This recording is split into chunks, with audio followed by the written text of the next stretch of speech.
And we are live. Good evening, everybody. Welcome to this week's tasting. This is our 48th live session. Woo! So that's 4 years consecutively, if I've got my maths correct. The astute of you will notice that this is not Wayne to my left. This is Johnny, recently, or relatively recently, appointed head brewer. It's probably more like 6 months now, isn't it? What, for head brewer? Head brewer? Like 6 weeks. 6 weeks? No, it's got to be more than that. It's about it's not that long. It's been an intense period. Yeah. Right, so Wayne is otherwise disposed this evening. So it's going to take quite an effort to replace him. So we've lots of people lined up. Yeah. So we've got Johnny, Pete, our marketing manager, will be joining us later on to talk about the success of the Cammy's beer and the events we've done around the Euros. And then we'll have Sophie and Gordy joining from our brewing team, who have both relatively recently joined Brew York, and they'll tell you about their journeys in beer and some of their favourite beers, etc. Welcome to all of our subscribers. Welcome to our live audience in the room. This is the bit where you make lots of noise, guys. There we go. So we are once again streaming through StreamYard, and that goes to YouTube, Twitter, and Facebook. And Instagram. Wow, the wonders of technology, eh? We're going to be doing 4 beers again. And because it's the height of summer in true Brew York fashion, and because we were aware the weather was going to be shite, we have opted to do 2 stouts this week. So you have 2 stouts to get out of your fridge and have them come up to room temperature before we drink them. So you need to get out Hazelnut, Tonkoko, and barrel-aged BULLA cake, which sounds like you're saying something else, and we'll come to that later on. Get those out your fridge. And then the final bit I have to say at this point, because Pete tells me off if I don't, if you like what we're doing, hit subscribe and hit the like button. Or if you hate it, do the same. Oh, yeah, fair enough. Yeah. Fair enough, yeah. As long as you hit that button, we don't care. That's it. So in terms of running order, we are doing, as I've said, 4 beers. We're going to be starting out with this beautiful one here, which Johnny's just going to start pouring on behalf of us both. So that's a mixed berry blend. It's a 5% pale that we've made with a tea infusion.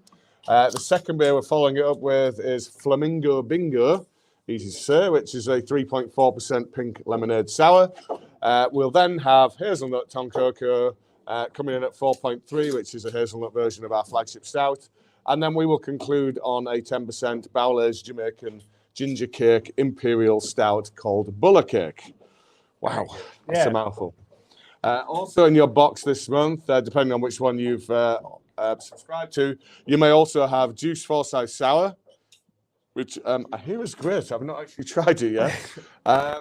We have Elderberry Infusion, which is the sister beer to this one, made with a slightly different tea infusion. We have Hop Sessions 10. You remember the hops in that one? I'll find out. Yeah, I can't remember them either.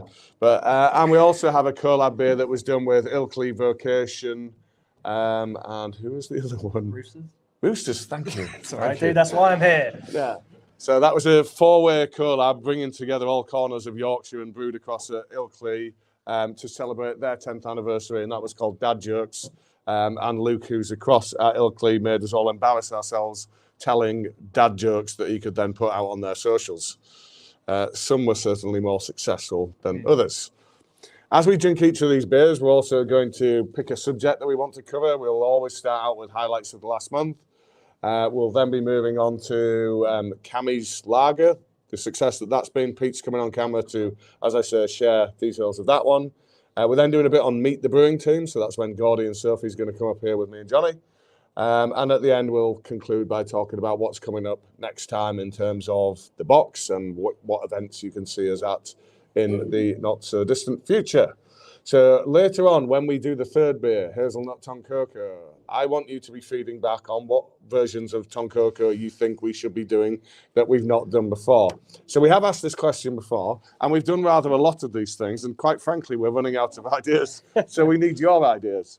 So what version have we not done so far that you think would be a good combination with coconut, chocolate, vanilla, and Tonka?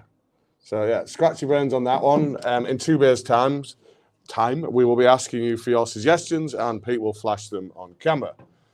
Okay, so if you have any feedback and you want to be in the audience, please feedback to info@brewyork.co.uk. And if you have any feedback, just a point of note, please approach either myself or Wayne or contact us at the info@brewyork.co.uk mailbox.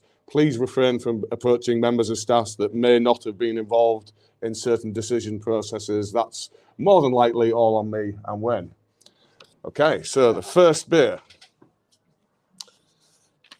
So this is you, Johnny. This is me. Yes. Right then, everyone. First beer, mixed berry blend, which is a dead simple, nice, easy beer to brew.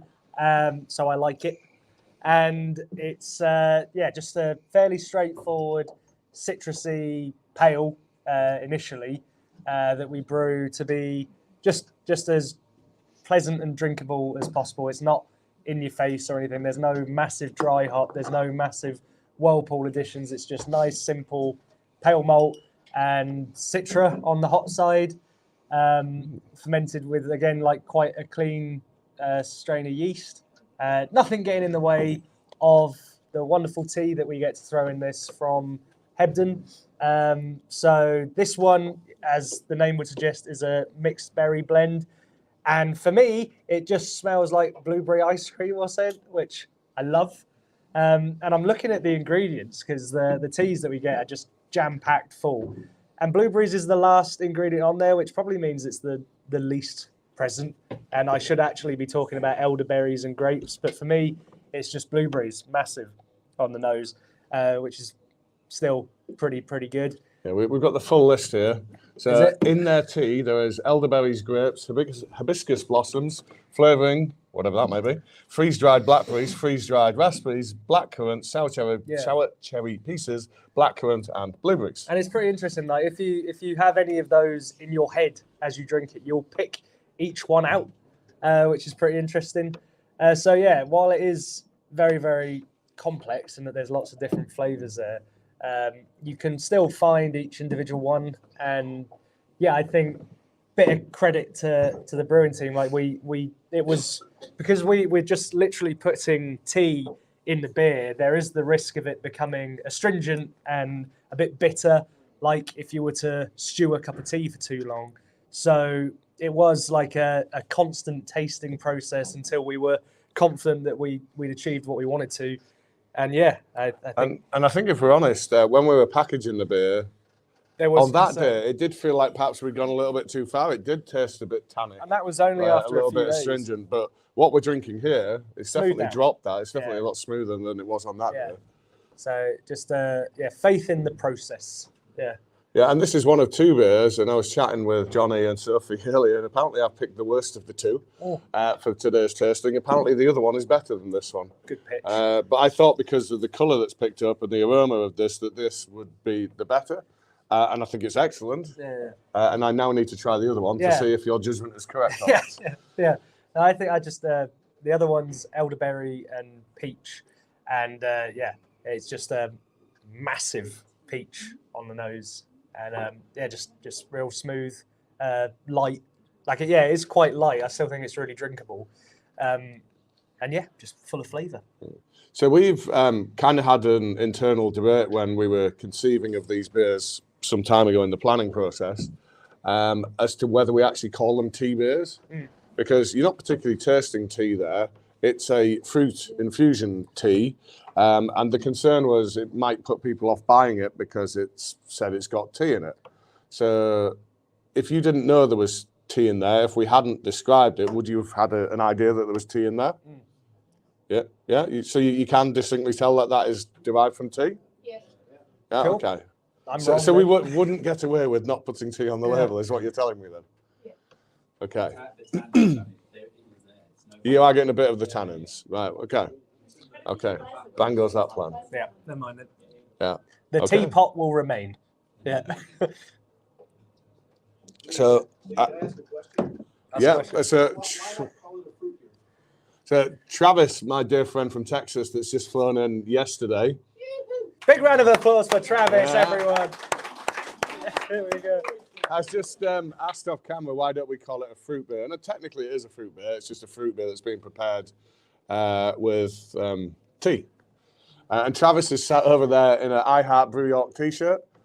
partly because he loves Brew York, and partly because British Airways have lost his bloody suitcase. Oh, really? So we've had to dress him for today. And you didn't have any other T-shirt? Well, it might have been strategically selected. That's good. Anyway. Okay. Right, so now we move on to highlights of the last month. So I wasn't present for this last month, and that's because I was watching the likes of Machine Head, Pantera, Limp Bizkit, etc. at Download. So hashtag sorry not sorry. It was awesome apart from the kind of 1 foot of mud that we had to trudge through everywhere. Other highlights of the last month for me would be the Ossett collab when Paul, the head brewer from Ossett, came across and we brewed a beer that I think we're probably going to describe later on today. We've had 2 events that have involved Chris Kamara and the football and the Euros. I'm not going to say any more on that because I'll be stepping on Pete's toes because he'll be discussing that later on.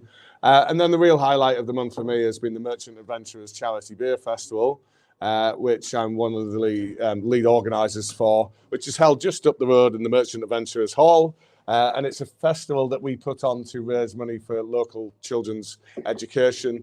And I'm pleased to report in 2 days, we managed to raise £21,000. It's going to go to. This is a fantastic result. And it gives me great pride to see what we can achieve when the brewing and beer community come together to do this kind of thing. And I think that festival is just going to go on from strength to strength. I think confidently we can maybe hit 25k next year. If we get the weather as well. It might be. Is this the second year? So this is only the second year. So we made 13,000 last year. We've made 21,000 in year 2. I think we need to be targeting about 25,000. And that's a lot of good work we can do with the kids with that kind of money. There is one slight somber note that I do need to touch on at this point. One of the volunteers, Alan, who is also was one of our subscribers, unfortunately passed on in the build-up to the festival. So going forward at next year's festival, there will be a beer of the festival that will be publicly voted, and it will be named after Alan. So it'll be the Alan Connor Beer of Festival Award, or maybe we can come up with something a little snappier than that. Okay, so on that note, I pass over to you. Sorry, dude. Yeah, that's all right. Yeah. So highlights of the last month for you, personally, professionally? Yeah, cool. So I think we've got some really cool beers in tank at the moment that we've been thinking about for a good amount of time, and then to finally get them in tank. And now they're just at that point where we're starting to see how they're going to be as finished beers. Is pretty exciting. It's I can talk about the ones that we've got. Yeah, well, there's one I think I know what you're going to say that you're very excited about, which hopefully many of our audience will remember and will be looking forward to the return of. Is that Nuba? That is that one. Nuba, yeah. I'm particularly excited about Nuba. So that's it's a big like New England IPA with lots and lots of hops in it. They're probably my favorite ingredient is in beer is hops, and this one has. I don't even know if you and Wayne really know how much are in there, but there's a lot in there, isn't there? Well, I did design it, so I've got a fair idea. But I was looking at it thinking, this is a lot. And it was one of those where I felt like I could say, like, is this fine? But I haven't said until now. So yeah, I think it's massive, the dry hop on it. And we've got to do some mid-firm dry hopping, which is something that I used to do a lot of, and I wasn't so sure how like really viable it was. It was a fun thing to do, and it did bring about you would pick up on some things, but having not done it for about a year and a half and getting used to just dry hopping at the end of fermentation and just getting that quite like simple citrus whatever, and then doing it for the first time in ages on this one and really picking up on different flavors that are coming. And we've had kind of a self-imposed restriction because we brought in this house yeast. So we need to be harvesting that yeast from all the beers. And if you hop it partway through the fermentation, you can't retrieve that yeast. It's then contaminated essentially. Yeah, you just put it through. So for the most part, even if we wanted to do mid-firm dry hopping, we can't do it because we want the yeast back. Yeah. But there is going to be a special beer every now and again where we think it's worthwhile. And this was definitely the one to save that for, because this still had this is still reusing that fog strain, which is known in itself for being real citrusy and stone fruity and delicious. But then we've also added to that and let it do its biotransformation throughout fermentation with heaps and heaps of mosaic. So yeah, it was already massive, and then today I've chucked the best part of 60 kilos of hops in it. Yeah, and you'll have heard me geek out about biotransformation many a time before. If you've subscribed for a while, if you haven't, or if you just passed by you in the street. Oh yeah, because I'll just tell anybody. But yeah, basically, what biotransformation means is you've taken something organic, so in this instance, yeast, and you've given it a chemical, and it has adapted that chemical from one form into another. It has transformed it. A bio thing transforms something. And what it tends to do is it takes some compounds that are not massively aromatic and it converts them into forms that are hugely aromatic. But it will only do that if you expose the yeast to the hops during fermentation. If you do it at the end, when the yeast has largely fallen out of the beer and it's sat at the bottom, it's not going to get the same levels of interaction. So you have to do this kind of mid-ferm dry hopping, or even adding the hops at the start of fermentation to actively encourage this type of thing to go on. So it does lead to some very unique and very juicy and interesting characteristics. And it is just crazy. Like I remember when I started brewing, which wasn't all that long ago, like 10 years ago, it was just not a thing you would consider doing. You know, it would be like, no, you'll kill your yeast, you'll have a dodgy fermentation, you'll produce all sorts of nasty flavors. And I don't know if that's just a bit of naivety or if there was something perhaps in the processing of the hops back then that wasn't so good, and perhaps you were just throwing in a load of twigs or just vegetable matter that would inhibit a healthy fermentation. But yeah, it's just wild how now it's like, yeah, with the yeast you'll throw in hops, or day one. In this one, we did it day one, 24 hours after we pitched the yeast. We were cracking open the lid and throwing in, a load of cryo hops. And then like 4 days in, I think was the next time.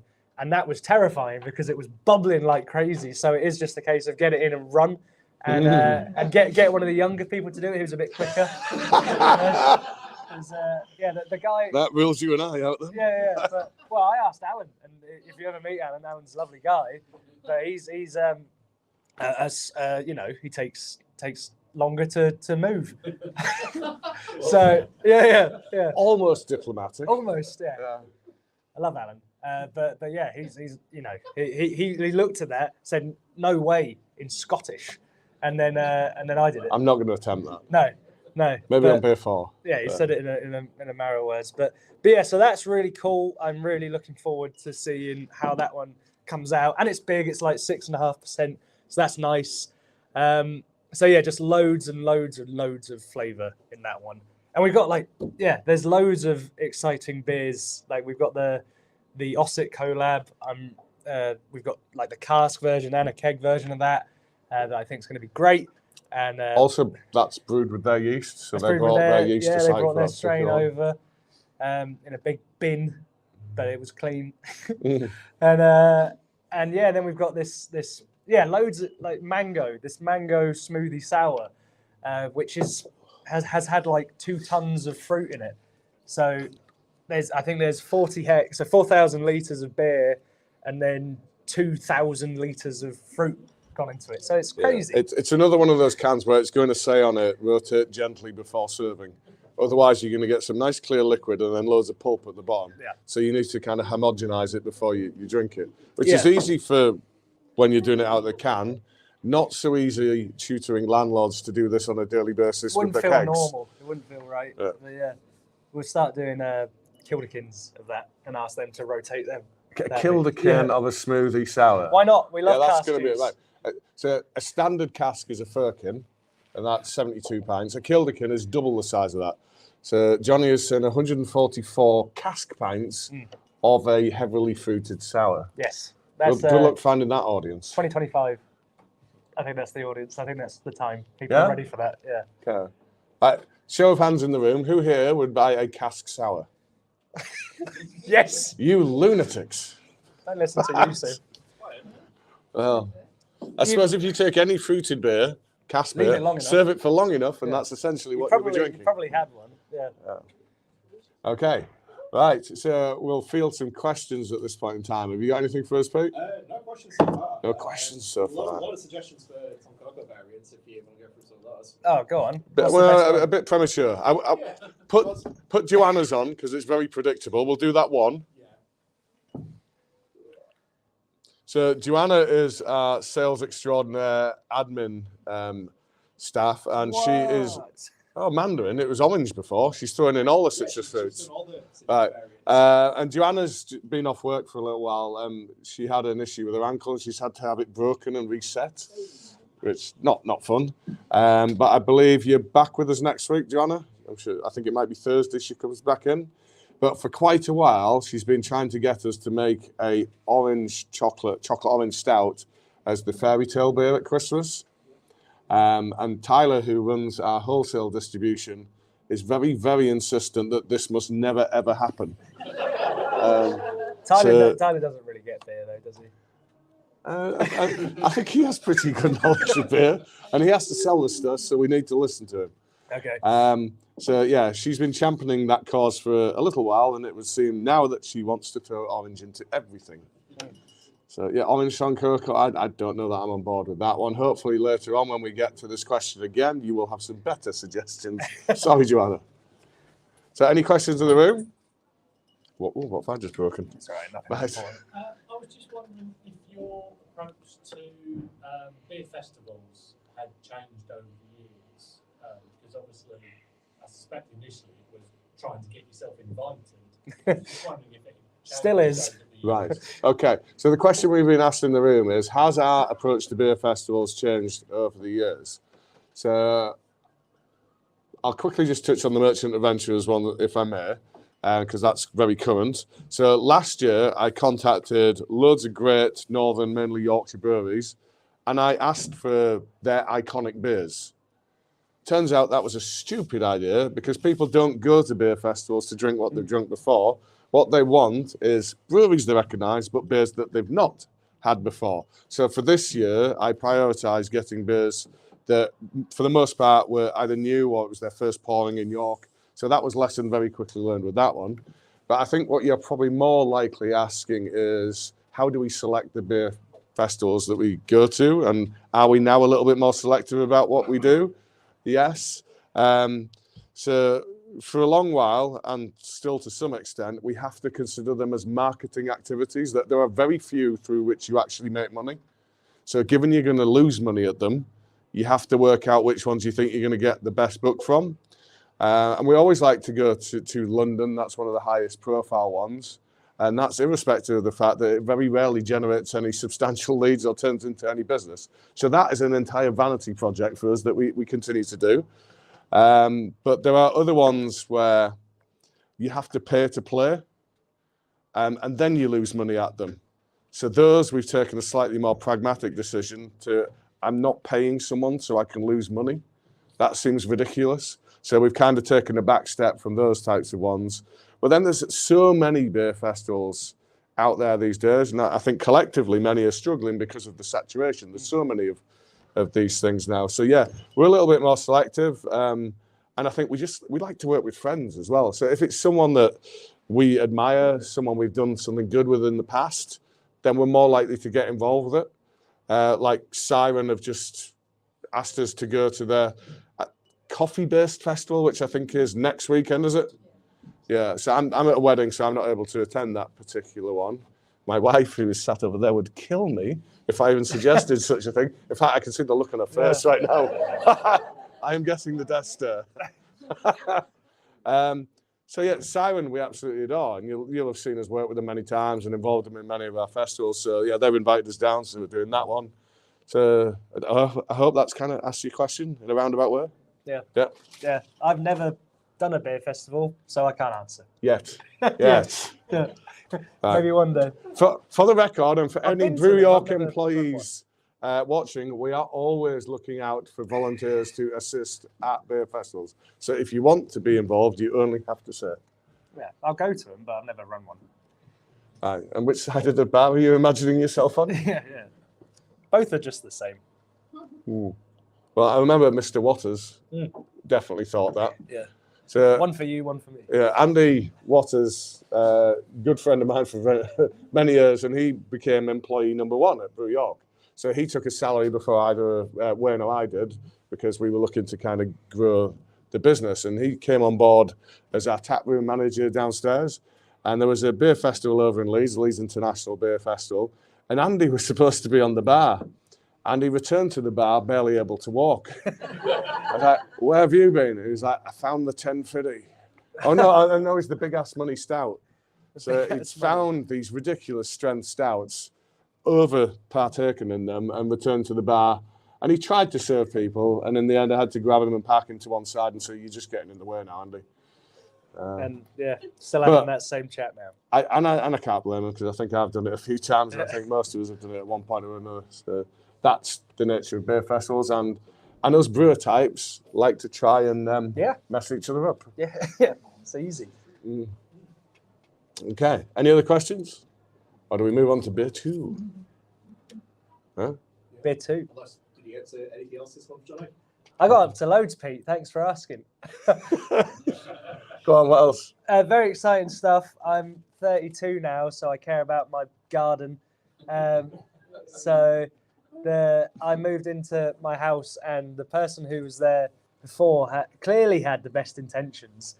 So there was lots of stuff set up, but nothing, like it was a jungle in the garden. I thought it stopped, and then it became just like the woods, but that was actually our garden still. So I borrowed some, like I don't know what that thing is that you go like that with. Trimmer. One of them. Trimmer, perhaps. Chainsaw. Right, lots of different ideas. They all sound correct. But yeah, so took that down, and it's massive, the garden.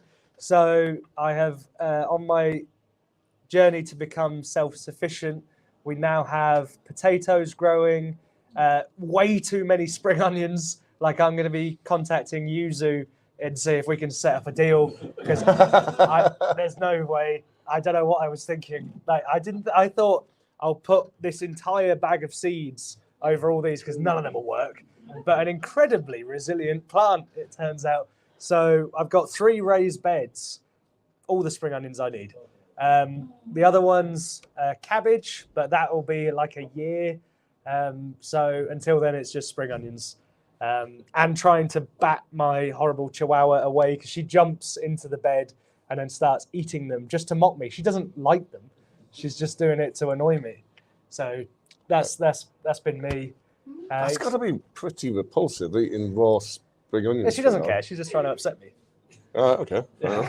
Oh, I've just seen what's going on. Oh, there you go. So that's the spring onion thief. That's Pepper. Pepper's 4 years old. This is the real reason we're doing this, to show off Pepper. So totally unscripted, this part. Yeah. And Pepper freaks me out all the time, because whenever you ring me on WhatsApp, it's a close-up image of you cuddling her. Yeah. And I was absolutely battered in that picture. Yes, it kind of shows. Yeah, it does. Yeah, but I thought my hair looked good. I don't know. But yeah, so that was Pepper. She's gone, Pete. Why is she gone? Can we not just leave her there the entire time? I'll leave that one up Instagram. Just for a minute. Oh, when's this? I don't know if you want to explain the context. Well, you've got a Brew York top on. Oh, there you go. So I went.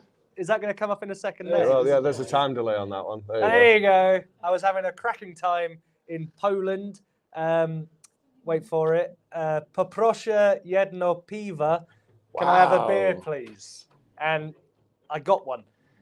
So I mean, that sounded really good. This is I don't know if it's correct, but it sounds Lee doesn't know this yet, but he's going to love it. So I was walking around in that T-shirt. I have lots of T-shirts, honest, but I was walking around in that one, and a group of guys walked past me in the middle of Wrocław and said, "Brew York, cracking brewery."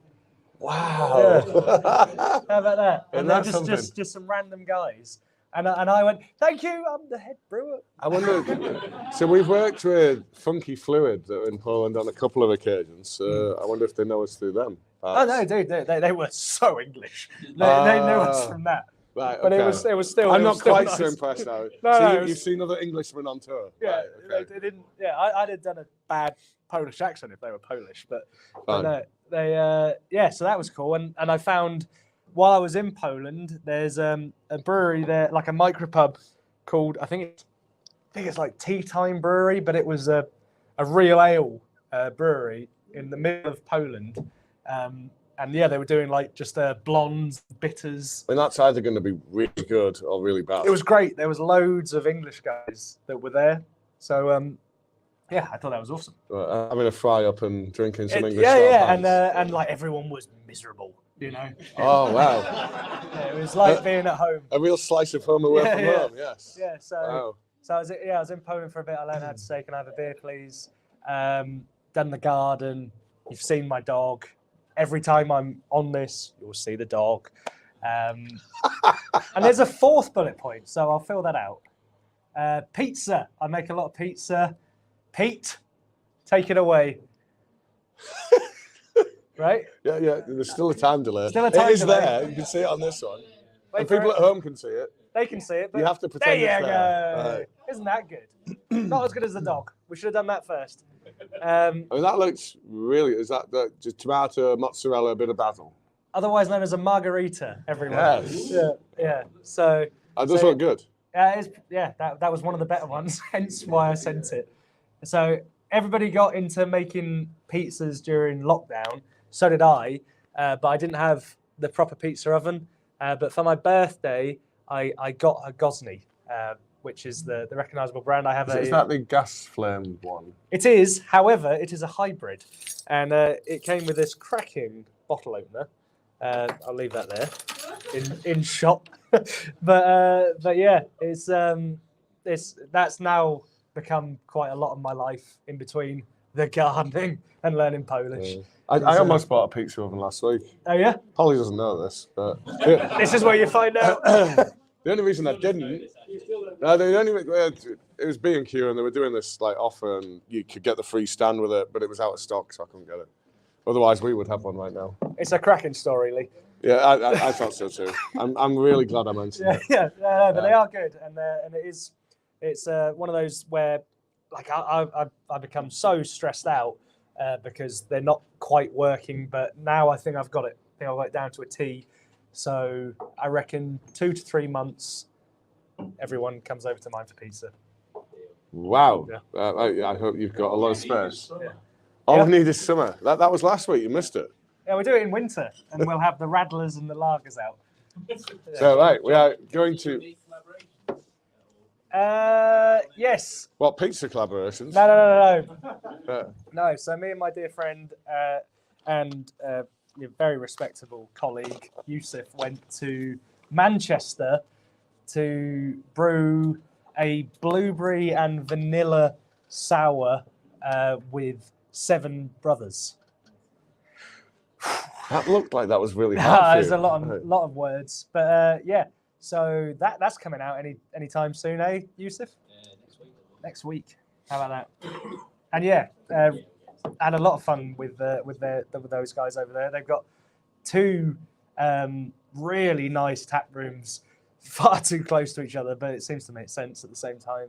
So And a new one coming And a new overlooking Old Trafford, so they're going to get a lot of business from that. You were telling me, yeah. yes, yeah, you can see the stadium where I understand sports happen from their tap room.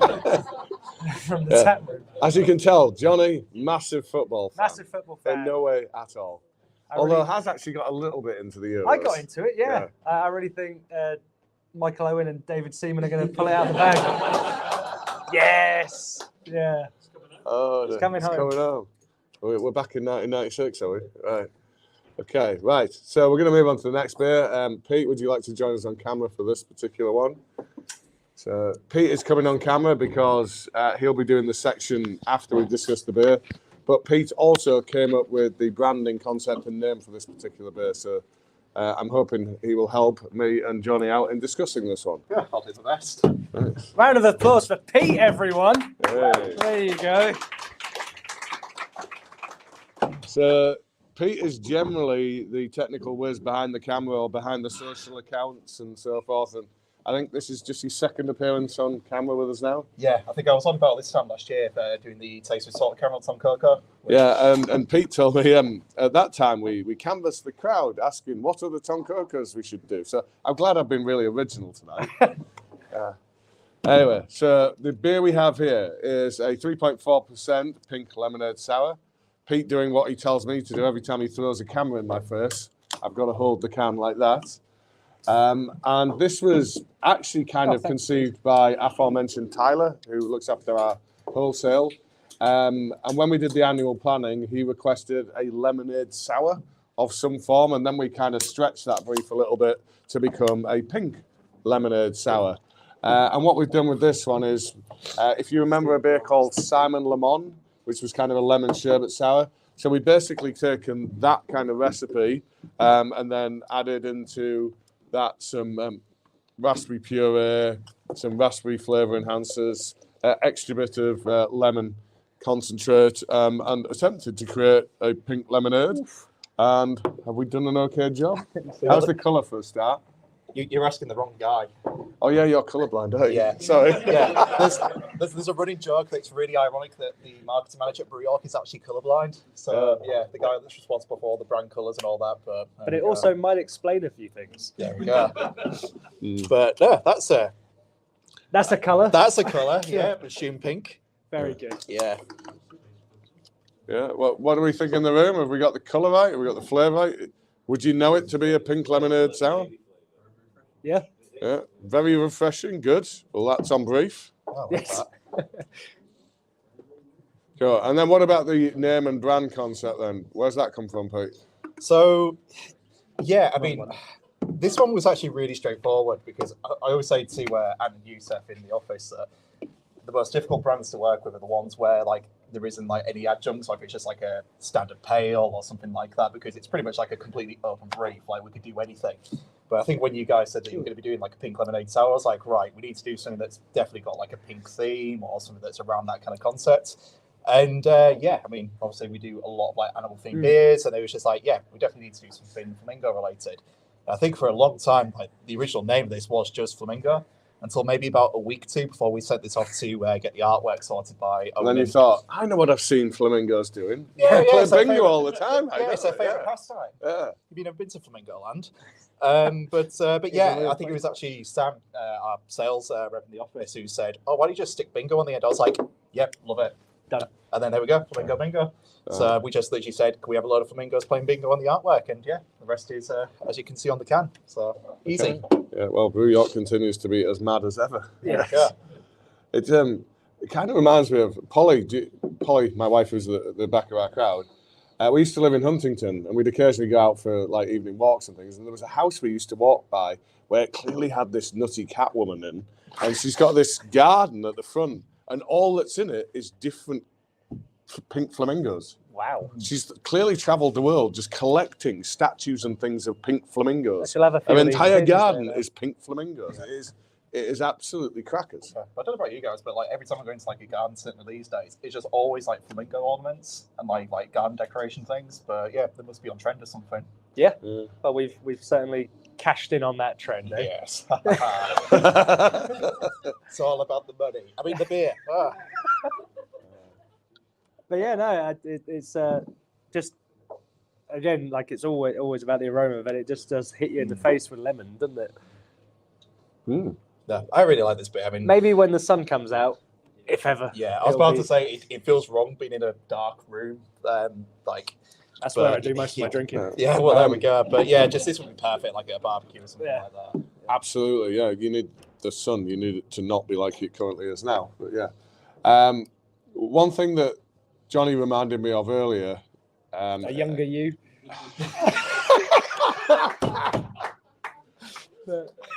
I think maybe you could extend that to younger and slimmer. Ah. Yes. No, it wasn't that particular thing. I think it gives some insight into our approach to flavour. So what Johnny was reminding me of was when we were creating this, we don't throw all the lemon in one go. Yes. We put some in, we taste it, we put some in, until we arrive at what we consider to be the right flavour. And that's what we do with all of our kind of flavouring additions, especially the ones that are incredibly potent and it would be easy to go over the top with. So we kind of incrementally add things until we get to the point that we deem to be correct. Yeah, and that did happen with this one. We had an idea based on recipes that we've done in the past of how much this would need to have that zing, and that refreshing taste of a raspberry lemonade. And we thought we had it, and we're usually pretty spot on, but we were like, we need to double this, and we did, and it took a little bit longer, but totally worth it. Yeah. Definitely, yeah. I'll say to Anne in the office slightly recently, so we both really like sour that kind of you have to fight a little bit to drink it. Like one that's not like really, really tart, makes you go like that. but yeah, I mean, I think this is definitely like probably one of the more like tart sours that we've done recently. Yeah, I think the way you're describing it there, most of our sour releases of late, by that yardstick, would be considered a little bit safe. Yes. I think they're a bit more kind of gateway, a little bit softer, a little bit sweeter. Could it be the lactose? Potentially the lactose and us not pushing that kind of lactobacillus to the extremes it can go to. I want to say as well, like this one being a slightly more tame ABV as well. We can dry it out a bit, and then it's not battling against sweetness either. It's like the base beer itself will be quite almost dry, but then with that sourness there, I think that's there's not a lot of competing sort of elements to the beer. It's just like lots and lots of citrusy flavors, and then very drinkable still. Yeah. So yeah, I mean, Kerry Riley, I think, has summed it up. Very lip puckering. Defo check the spelling on that. Oh no! I'm assuming the word puckering. Okay, yeah, we spelled flamingo. You're all right. We spelled flamingo and bingo correct. Yeah, That's pretty thank good. Christ. She wasn't critiquing your spelling. No. She was just saying that she had made sure she had spelled what she was writing correctly. Thanks, Kerry. And has pointed out that there was a nightclub in Cleethorpes called the Pink Flamingo. Ah, yes, that good times. Yeah. Honestly, I think one of the things Sounds like a quality establishment, I'm sure. Honestly, I mean, on the topic of spell checking, that's the one thing that gives me like the most anxiety, like working on like the label designs and things like that. Well, it's not allergens. Well, but yeah, that too. The threat of killing someone. But well, on that topic, what was it? Empress Tonkoko, the State of Minds that we did at the start of this year. I think on one of them, I misspelled the word decadent. What did you spell? Oh, I can't remember now. Decadent. Yeah, I can't remember what it was. Was it decadent? Wow, you just made my pizza story sound good. Yeah, I think so. Someone called me out on it on a tattoo. It's like It was Lee. Yeah, probably Lee. Actually, yeah. I do not frequent Untapped. Yeah, if anyone still I has would go crazy if I went on that. Yeah, if someone still has a kind of Empress, like you might need to check that one and get it in the comments. But the smoothie beer that we were describing earlier, you sent the artwork to earlier today, and I was looking at it, and I had to go online and go, "What's the plural of mango? What's the plural of mango? How would you spell it?" I'd spell it like a man goes, like it's going somewhere. Yeah, I assumed it would just be an S on the end, but it's an ES on the end. It looks weird, doesn't it? So you'd written that on the back of the can. I was like, that doesn't look right, but it turns out it is. I made that exact same check when it first came out, because I looked at it, I was like, that really doesn't look right. Not right. I had to do that classic thing you do, put it in on Google and see what Google says. But yeah. Well, that is the right way. In a past life, we did a mango raspberry sour for my head brewer at the time for his wedding, and it was called Mangoes to the Wedding. I think that's worth talking about now, just for that little noise that I think came from over there. Thank you. I think it came from a few directions, actually. Okay, cool. But yeah, mangoes. That's how you spell it. There we go. Well, we had a beer at the festival, I think, called Mangoes Overboard, or There Mango. you go. Mangoes into a bar. I've seen that one before as a mango. Not as original as I thought. We were sort of like slowly giving more and more way about this this smoothie sour that we're doing next month. Yeah. As we go along. It's not mango though. Just talking about them. Well, I mean, actually, while you're on camera, that is another branding concept you've come up with. So you've heard of innocent smoothies. Well, get ready for. We're definitely not jumping on that bandwagon. What are we calling ours? So this is hopefully going to be the start of a brand new series of like smoothie beers from Brew York. And we thought, well, there's obviously innocent smoothies. What would be the complete opposite of innocent smoothies? Guilty smoothies. Be like slutty porridge. Yeah.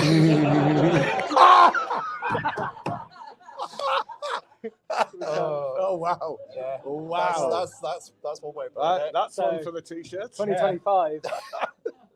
So yeah, we're sort of like brainstorming, and basically what we've come up with is like a series concept is basically the complete antichrist of smoothie brands. So yeah, the first of its kind. It's mango as well as other things, but we've gone with the name Malicious Mango. So that's going to be the first of this series, and yeah, we thought about what else we're going to do following on from that. Sound good. No, not yet. No, Not it's yet. early days. We'll get this one out first. Careful. We don't What's know. that? Spring onion. Yeah. Well, I missed that. Absolutely. Spring onion. Yeah. Spring onion. Yeah. Oh, that sounds horrific. I mean, there are certain hops that are very garlicky, oniony. Okay. We could substitute Yeah. onions in. Yeah. Let us know if you want to do that. Spring onion smoothie. Well, I mean, Travis off camera is suggesting a spring onion smoothie. What was that beer you once brought me? You You know, have to narrow it down. I yeah, reckon. well, yeah. Pickle. I'm not going to say how you would pronounce it, but the letters were PKLMFR.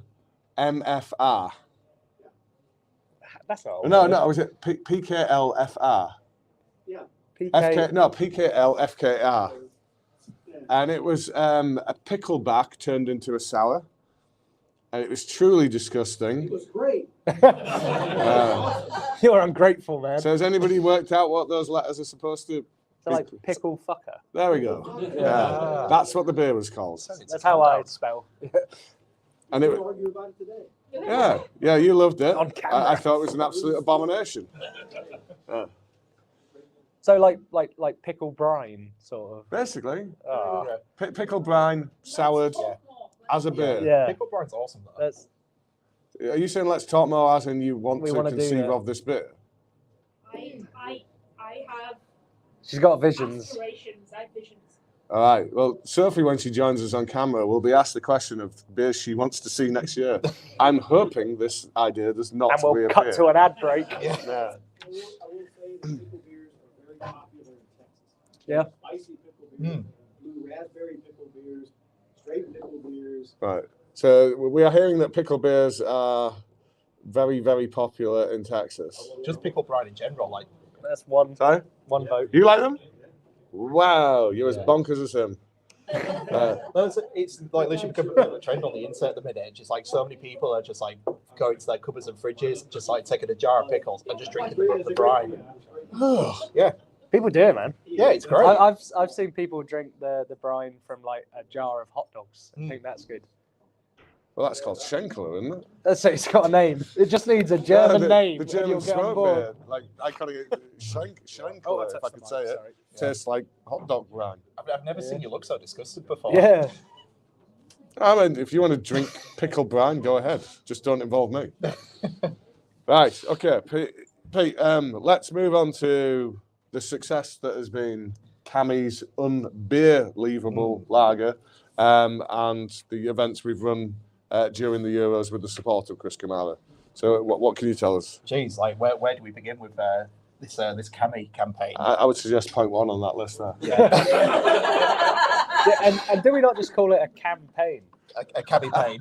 Thank you. Yeah, there we go. Thank you. No, I mean, yeah, this all kind of goes back to like May last year. I don't know how many people in this room remember when we did Unbelievable Hef. It was a Hefweiser, which we sort of like just did. And at the time, I mean, I remember very specifically, like we have like this infamous chat at work where like we sort of like throw out crazy name suggestions for beers. I think it was our sales rep Joe down in London who came up with the concept for Unbelievable Hef and saying, oh, you could do this like the Chris Kamara reference, you can get him on the artwork. And yeah, we loved it. So we did that. Beer was released and like people like loved it. But somebody else who really loved it as well was our new best friend Chris Kamara, who sort of like, I don't know if it was like a tweet or something like that. Well, no, can I interject a bit there because you are smoothing over some cracks, shall we say? What actually happened was our former sales director contacted Chris and said, look at this beer we've done. And then Chris replied saying, that's fab, but you've used my image. But we like the idea. So how about as a way of compensation, you donate some money to Marie Curie? Which was a great suggestion. So what our sales director of the time did was nothing. Didn't even tell anyone this email had been received. And the next thing we know is a solicitor's letter saying, we tried to be nice. You now need to pay Chris for his image rights. You still need to make the charitable donation. And now you need to cover our legal costs as well. Wow. So we basically humiliated ourselves through this process. So we went back to Chris and his son, who's kind of his business manager as such, and said, look, mea culpa, we've totally ballsed up here. Is there any way we can make this up to you? Can we do something again? Can we make this right? And that's what sparked the conversation that then turned into what Peter's now going to tell you about. As I said, he loved it. Eventually. So that was like back and forth over many months. But yeah, eventually we sort of came to an agreement that we were going to do this collaboration together, but also get prostate cancer involved as well. So Chris has done quite a lot of work with Prostate Cancer UK before in the past, and he was really keen in getting those guys involved. So again, we sort of like sat liaison with those guys, and they were really keen to get involved, especially with the charity fundraising part of it. And yeah, in terms of the beer itself, as I said, originally it was a Hefeweizen, but we kind of wanted to do something that was a bit more accessible to like just the general public and trade, because we saw that this was going to have a much wider mass appeal, not just to craft beer drinkers, but just also to just fans of Chris Kamara and also football in general. So well, and we also brought Chris and Ben, his son, here. And just outside that window there, the table that's directly below that, we sat there and we took Chris and Ben through a wide array of our beers. And Chris had his iPhone out. We didn't realise what he was doing at first, but after a while we realised he was giving them all a score out of 5. And then when we checked his scores towards the end, we realised, oh, you just like lager then. Okay. So yeah, the lagers were getting the highest scores. So we thought, well, it is what 80% of the market looks to drink. It's what Chris himself likes to drink. Let's do a lager with his visage on. Yeah, absolutely. I mean, in terms of like the artwork itself, like again, we just thought, well, the original artwork for Unbelievable Hef went down so well. We pretty much used it. I think there was maybe 1 or 2 minor tweaks that we did to the artwork, but yeah, it was probably like 90% what was used on Unbelievable Hef. I think Ben, Chris's son, I think he has involvement in graphic design, and he thought it was a little too busy, so we just kind of brought it down a notch, but largely returned the same kind of artwork. Yeah, absolutely. And then that's it, really. The campaign kind of kicked off about a month or 2 ago. And again, like really fortunate timing with the Euros that have been happening over the past month or 2. And if it's part of like the overall campaign, we also wanted to put on some events again to like try and raise as much money and awareness for the campaign as possible. So yeah, we put on 2 events, which sort of like featured watching one of the Euro matches. Well, originally it was scheduled as one event. Yeah. And Chris was going across to watch the Denmark game, I think, so couldn't do that one with us, and thought he might have planned for the other England games. So we picked the sexiest of ties. Who was it? Turkey versus Georgia. Yeah. Which actually turned into a fairly decent game. It was one of the best ones of that group stage. So he joined us there, and testament to the character that Chris is, in the build-up to that, he said, I don't think one event's enough, and he volunteered to attend a second event to raise further funds for prostate cancer. So the whole Osbulwick event was his idea. That was not from us. Yeah, that was a very, very like last-minute event, like in the grand scheme of things. But yeah, the first event that we put on at Cooper's, I think we had maybe 150-ish people up in that event space. Sounds about right. But yeah, for the Handley Tap event, I think we sold that event out like 3 times over, because originally we said, oh, we'll put on 100 tickets. They sold out overnight. All right, let's increase capacity to 150. Again, immediately sold out. And then yeah, I think Wayne was out with his tape measure the following day. He was like, how many people can we get in Handley Tap? I mean, how much money can we raise for charity? Well, what we had to do was reorganise the whole space, take all the can wall out, push the barrels back, take all the seats, the tables out, and just put in chairs. So yeah, we really maximised the space. But each of those 250 people was paying £10, and every penny of that is going straight to prostate cancer. So that was £2,500 just from that one evening. Yeah, and that's it. Like combined with the first event as well. Like I mean, what we forgot to mention is that working with prostate cancer, like we sort of agreed that we would try to raise £5,000 for Prostate Cancer UK. But just from doing those 2 events alone, I think we managed to raise at least 3,500 just from ticket sales alone, all of which is going to prostate cancer. I say at least because a small portion of sales from the beer itself is also going to go to prostate cancer as well. Because the beer is still live and people are still buying it, it's kind of tricky to calculate exactly how much we've raised so far, but rough guesstimation is at least 6k at the minute. So yeah, it's again all going to Prostate Cancer UK. So yeah, we're really, really happy. Cheers. And Damn good job. I'm going to steal your thunder for this point here, because you skirted around the edges, but we do have this in writing now. Am I not allowed to say? Oh, Yeah. Shall I look up this? Are we not allowed to say? Yeah. not quite yet. So what? Okay, a major UK retailer is going to be taking this around the time Top shot. that the Premier League restarts. And if you ask me over a pint afterwards, I'm bound to tell you. Yeah, that's it. So look out for that. Okay. Oh, someone to say. No. Right. But that's not the only charitable activities the team have been involved in recently. I know you wanted to shine a light on another. Yeah, definitely. So, like, as well as the Cami campaign that we did recently, last month, June, it was also Pride Month. So, at the start of the month, we released our LGBT beer, Beyond the Binary. And again, Great beer. Yeah, we're really, really happy with how that beer came out. The reception that we got back from the general public has been really, really good. But we want to do more. So, the guys here at our Walmgate venue here in York City Centre, they actually did their own bit of fundraising to try and raise some awareness and raise some funds for 3 local charities, including York Mind, York Pride, and the York LGBT Forum. And to do that, they all took part in the Yorkshire Free Peaks Challenge. I don't know how many people are familiar with that, but it's a pretty intense hike, including 3 mountains. And I've deleted them from there because I thought it'd be more interesting to see if you could remember them. Oh, you shit out of luck, because it's Pennygent, Ingleborough, and Whernside. Yes. Very Go on, good. man. That's worth a donation. Yeah. Make sure you follow Travels at Pete. There we go. Of course, your side project is walking. Of course, Yeah. you're going to know these Is that things. a thing? Yeah, that's the thing. There's a little push there for Travels with Pete. There Is we that go. what it's called? That's it. That was it. That's it. But On Instagram, Twitter, or both. yeah, MySpace, Bebo. MySpace. Yeah, there we go. But anyway, back to the fundraising. So yeah, the guys did that challenge on Monday, and they did it. They absolutely smashed it. They're supposed to try to do it in a 12-hour time limit, and yeah, they absolutely smashed that. And the best part is that they were trying to aim to raise £500 for the charities mentioned before, but they've absolutely smashed it. They've raised £800 so far. So yeah, they've done so well. We're really, Well done, proud of Walmgate them. team. And big shout to Ben, because Ben, one of the brewers, did it as well, and was in on Wednesday and really was struggling to walk. Yeah. So, but yeah, still did everything that 4 people could do. And he Yeah. volunteered. He just Yeah. asked if he could do that. Yeah. We love Ben. Oh, basically. good old Ben. Well done, Ben. Yeah. Right. So questions at this point in time. I've got a question actually.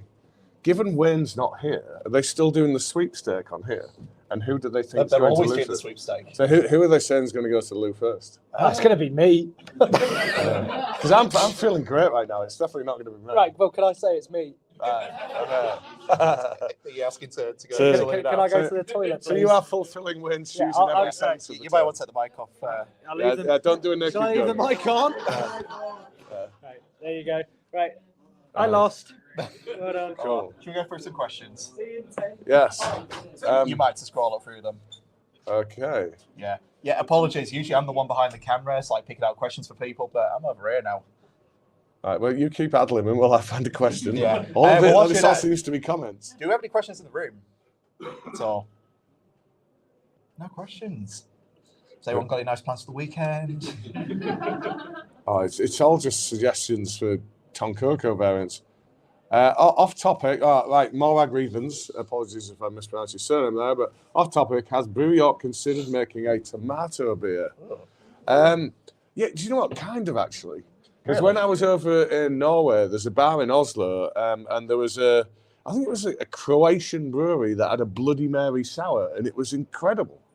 It really was like drinking a Bloody Mary as, I was going to say an alcoholic form, but it kind of already is alcoholic, isn't it? There we go. But as a sour. Yeah, it was absolutely beautiful. I think if I could get inside their heads and work out how they'd particularly done that, I would love to do that. Yeah. I feel like I'm part of like a really small minority of people that don't like Bloody Marys.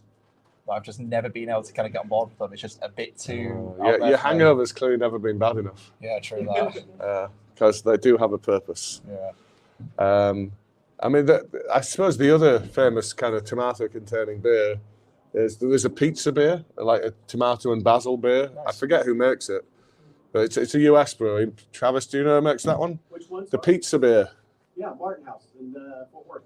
There we go. Thank you, Yeah. Martin House, Fort Worth. Yeah, I knew you'd know. like pizza, but it was It's terrible. Okay, right, maybe we don't do that. 2 ounces is all you need. So Michael Pearson, member of the team, more tea beers for me. Love the intensity of flavour they give. Still love an Earl Grey IPA or pale. So I think like Yeasty Boy's Gonna Matter. That's an Earl Grey pale. That's a really good one. Marble do one as well. What do they call that? Anyone? They do an Earl Grey IPA or pale, which is also a great example. Wow. Turkish Delight Tonkoko. Hey, save the Tonka for later. Alan, wash your mouth out.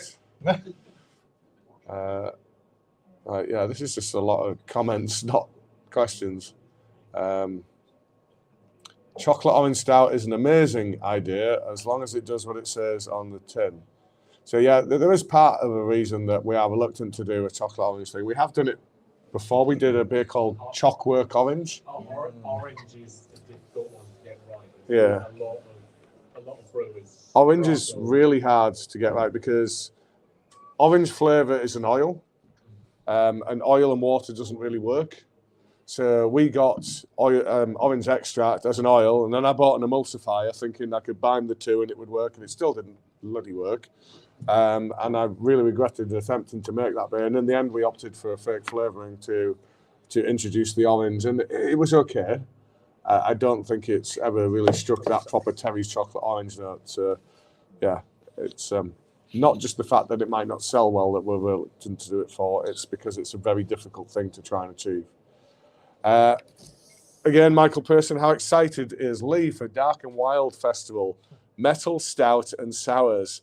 Not really his thing, is it? Don't know what you mean, Michael. I think what Northern Monk have there is a fantastic festival. Now, I went to the first one years ago when it was just Dark City. And as much as I love a stout, stout after stout after stout, and these are big, incredibly powerfully flavoured stouts, it's just too much. So I was really thrilled when they then changed the event to become Dark and Wild. So you can have a couple of big stouts, then go and clear your palate with a sour, then back into the big stouts and so on and so on. Yeah, and the combination of some metal music in the background, what's not to love? If you're me, anyway. So yeah, we're very, very, very looking forward to being involved. I think they probably run that event 6-7 years now, something like that. And this is the first time we're going to be involved. Been hoping to get an invite for some time. And there might be some other form of involvement, which Brian will kill me if I mention. So just there might be other news on that one. Ooh. Okay. Any other questions? Any in the room? You talk about your planning, Brad. How kind of set in stone is that, or do you just kind of, it's like, this is kind of what we want to do. I'm sure you have like vague ideas of seasonal beers. Right. Just kind of Yeah. how Okay. much is that set in stone? Good question. So the question that's been asked off camera is, how set in stone is our planning? If I first give you a bit of insight into the structure of it and when it starts. So usually around sort of September, October time, we start to look at the year ahead. We always start to try to operate at least 1 quarter in front. And what we'll do at that point in time is we'll look at what's sold well over the year. If there's anything we think deserves to come back, we try not to release the same beers within a 12-month period. So it has to be something phenomenal if it's going to come back straight away the following year. And then we kind of canvass the best brains in the business to say, what are we doing next year? Is there anything new that you've seen out in the market that you want to bring in? Best brains. And at that point in time, we just throw all the ideas in, and we know based on kind of sales that we want to do this amount of pales, this amount of fruit beers, this amount of sours, this amount of stouts, and then we'll work out the release schedule. So that equates to a stout every other month. and then what are those stouts going to be, and then we start to slot them in. And at that point in time, for the first quarter of the year, we have to pretty much nail it because branding work, recipe development, etc., has to begin and be nailed fairly quickly. Beyond that, it's kind of loose. We're going to do a pale at that point in time. And then nearer that time, Johnny and the team will be asked to conceive of whatever that pale is going to be. Anything more to add on that one? Correct. You wouldn't, you? Yeah. There's a pretty decent plan for like a year, and then I would say like it moves about a little bit, but nothing major. Like the stuff that is said is going to happen usually happens. It just might be a few weeks out. There's nothing wild. Like we seem to have a pretty good idea on like the rest of the year, and we're looking at next year already. So. And I'd say there's kind of two different directions that we're pulling in. So Yusuf over there is our our commercial director. And what Yusuf will want of me and the production team is tell me every beer that you're producing as far ahead as you possibly can, because then I can put it in front of everyone we're potentially going to sell it to, and we can sell out before we even make the things. And then from mine and the team's perspective, I'm thinking, I don't want to make that commitment that far in advance, because what if a new trend kicks off in America that we want to take advantage of? Or what if there's a new ingredient? Spring onion beers. Oh, sweet. Oh, we suddenly, we get a really good deal on some spring onions. Now, what if we want to do something with that? So, so I guess the kind of middle ground we've met on is there are some things that we will definitely do aligned to those months of the year. So Yusuf and the team have got something to go out and talk to our audience about. But then there'll be some gaps where we kind of want to do something in this kind of area. And then nearer the time, we'll work out what those things are going to be. That, I mean, one thing that we saw like this by as well is you kind of have to expect the unexpected as well, because we can plan as much as we want, but then every now and then an unexpected opportunity will come up, and we somehow had to find a way to sort of like work that into the schedule we've already kind of like planned out for the year. So there's just a lot. There's a lot of planning that goes on behind the scenes, but then every now and then weird things can happen. You can think you've come up with this really original weird idea, and then all of a sudden another brewery releases one the same month. But you're gonna, how on earth have they had the same idea at the same time as us? So then your plans have to adapt accordingly. And collabs and stuff. Like, that too. We'll just have. We know we're working with a brewery, but we don't know what we're going to make. So that's up in the air until sometimes the very last minute. Yeah, we really kind of push the envelope on the kind of branding marketing machine when it comes to the collabs. They're the ones that come together the latest. Yeah, because everyone's so busy. Yeah, and us brewers are like herding cats. Just trying to get a response from any of us can take some time. Okay. Nice. Well, thank you, Pete. Round of applause for Pete, everyone. Thanks so much, guys. There you go. Did you enjoy being this side of the camera for a change? Yeah, it's nice. I'm gonna get behind the camera now. That's where I belong. Back to where you belong. Nice. Right. Well, before you sit down, we need another beer, if you don't mind, sir. Right, so we're now going to be moving on to Hazelnut Tonkoko. But before we get into that, we'd like to invite our next victims on camera. So, Gordy and Sophie, would you like to come and join us? Gordy and Sophie, everyone. Get mic'd up first.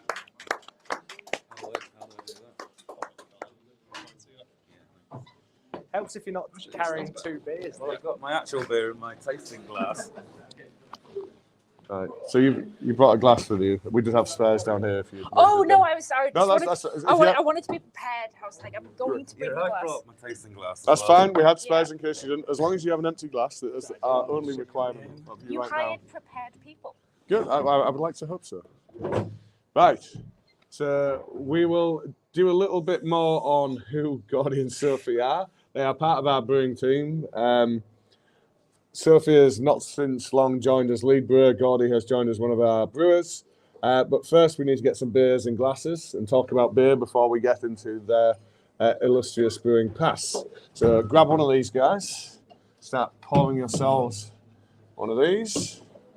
Thank you. Johnny, do you want to have a crack at describing what TONKOKO is and how we've adapted it for this particular Here we beer? go. This is really putting me on the spot because I know that this is Lee's baby. But yeah, so TONKOKO is I'll make it quite poetic at the start actually, because TONKOKO was the beer that made me really like Brew York. So I'm sure the little pub that I used to work in would get it in pins, but Lee and I have spoke about this recently, and I might be confusing it with something else. But yeah, if we got TONKOKO in our little pub, we would all get very excited because there was nothing else like it.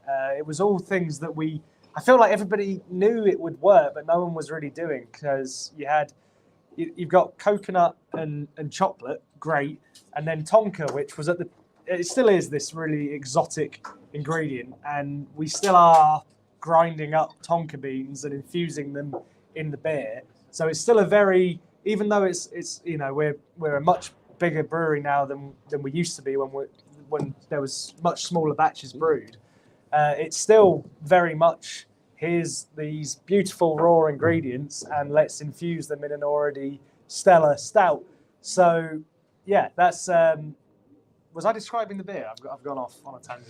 Yeah, I think you were just having a romantic I was having a moment. love letter to Tonka. I think the route to describing this particular beer is to describe the beer on which it's founded, and I think you're doing an admirable job. Okay, thank you. I'll It's very continue. beautiful. Does Keep anyone going. even actually know what Tonka beans are? Though I still think they're some sort of imaginary.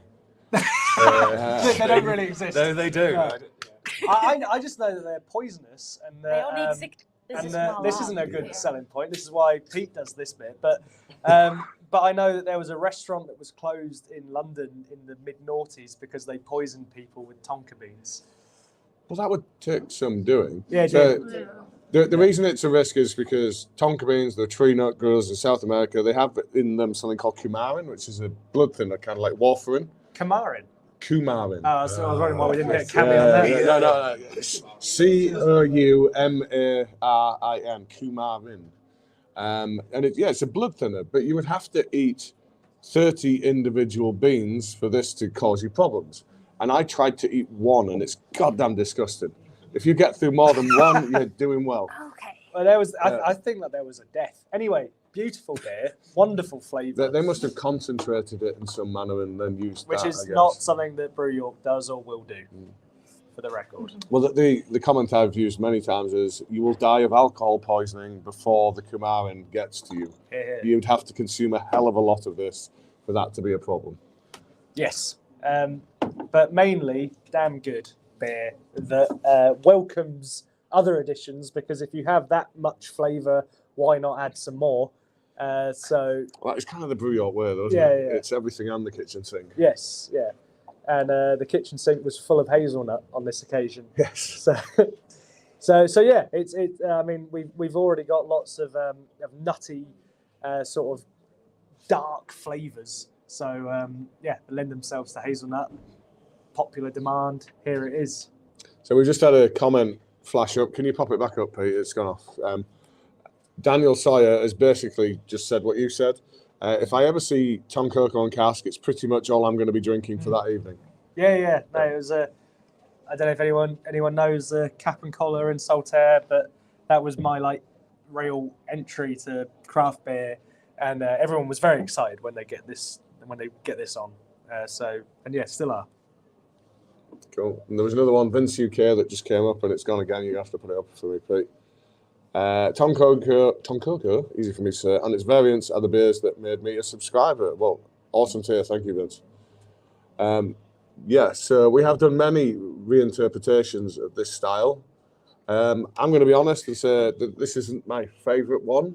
I think the nut character here is stamping a little bit too much on top of the other flavours for me. But unless we try these things, you don't know. I don't think that makes for a bad beer.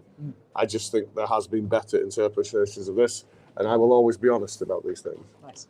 So what do you guys think? I think it's interesting, Yeah. and I think beer should always be interesting, if it can be. I agree with you, though.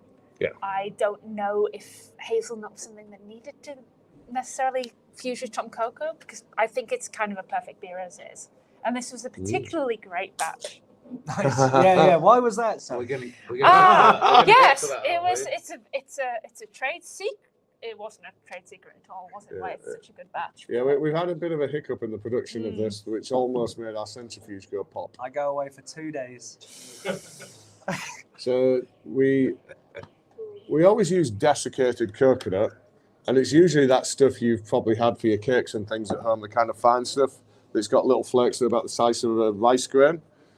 But for a period when we were doing infusion, rather than putting the coconut into the tank and then spinning it out with our centrifuge, we started to source flakes. So if you got like a mixed fruit and nut thing, you know, those kind of flakes of coconut, so the big bits.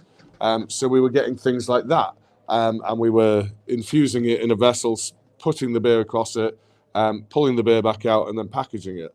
So we accidentally purchased desiccated flake coconut, because turns out you can have something that's both. So we ended up getting this thing that was big, and because we saw the word desiccated, we thought it was small. So it went into the vessel because those administering the process weren't aware of this particular restriction. Which was, as it happens, Very myself different. and Gordy. Yeah. So, I am tiptoeing here. no, it's fine. We're here for it. There is no blame here. Nobody is Yeah. assigning blame here.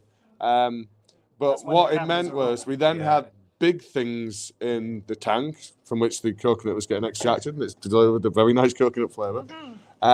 But then, unbeknownst to the person operating the centrifuge, they didn't realise that it's too big really to be thrown at the centrifuge. It's not meant to deal with things that big. So it blocked the centrifuge, blocked all the lines. And if Ben, who was operating it at the time, hadn't been on his game and realised very quickly what was going on, it would have continued to start ramming stuff in there and the whole thing would have gone pop. The mechanical seal would have gone. The whole bit of kit would have been out of action for, well, until we could get a seal and an engineer there to repair it. But Ben was on it. He realised what was going on very quickly. And we now realise that we need to make sure we order the right things. And we now know that desiccate is just a reference to how it's been dried, not the size of it. Yeah. But as you preface this with, it has made for a very good beer, though. It was a That's very, good. it was a very tasty mistake.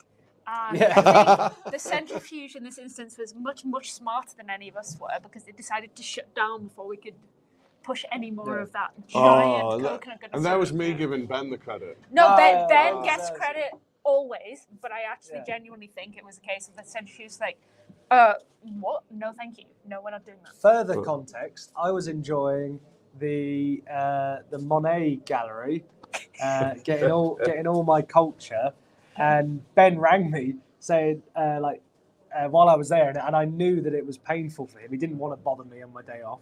He was like, Johnny, the TONKOKO's not moving. Is the coconut a bit different? I was like, well, only if the wrong stuff's gone in. He said, I think that's happened then, and he was right. Yeah. But recommend the Monet.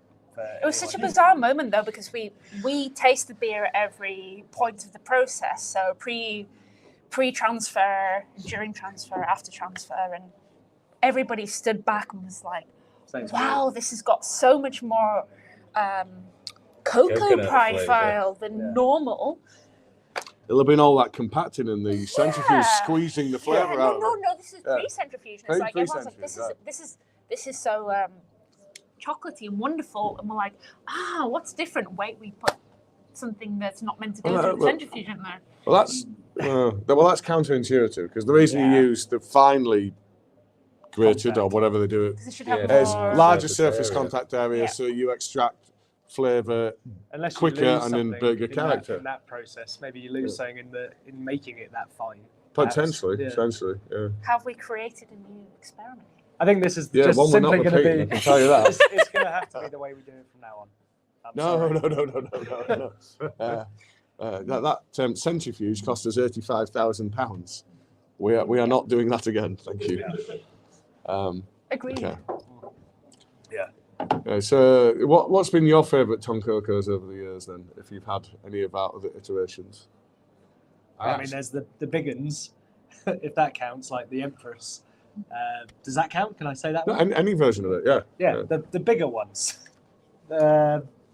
But no, I don't. I really don't ever. Yeah, I'm not going to say I never want the change, but it's classic. I think it was because it was the first one I had. You know, like the first one I had was cask Tonkoko, and that's more than enough for me. So this is like the way I feel about Talisker whiskey. Yeah. It was the first single malt that got me, and it's by no means the best single malt out there, but it was the single malt that got me into whiskey. Yeah, so so it's a very therefore I have fond a memory. particular affinity to it. Yeah. Yeah. Okay. Salted caramel, though. That's a good one. Yeah. Yeah. That was a good one. My favourite would be Imperial Tonkoko, which is That's cheating. It's been brewed in 2 weeks' time. It is. Oh, So okay. that, as myself and Wayne have said many a time, we feel that's the one that has the best balance of flavour and alcohol. You're getting that slightly thicker body, and we conceived of it because this is still a bit thin because it's only 4.3%. Yeah. You elevate that to 7.5%, and you've got a thick kind of creaminess going alongside that creamy flavour. So, in fact, it's still in the plan as Imperial Tonkoko and Imperial Tonkoko variant. Ooh. Oh. So we need to work out what that other one's going to be. I can tell you right now, it's not going to be hazelnut. Well, the thing is, you said no nut, and I'm like, part of me is like thinking pistachio. Have we done a pistachio one? Have Well, we done pistachio? Yeah, but pistachio has a very almond-like character, so you've already got Tonka offering almond. So But do you not I mean, think they complement each other? potentially, but one thing we should have qualified up front with this is there is no actual hazelnuts in this.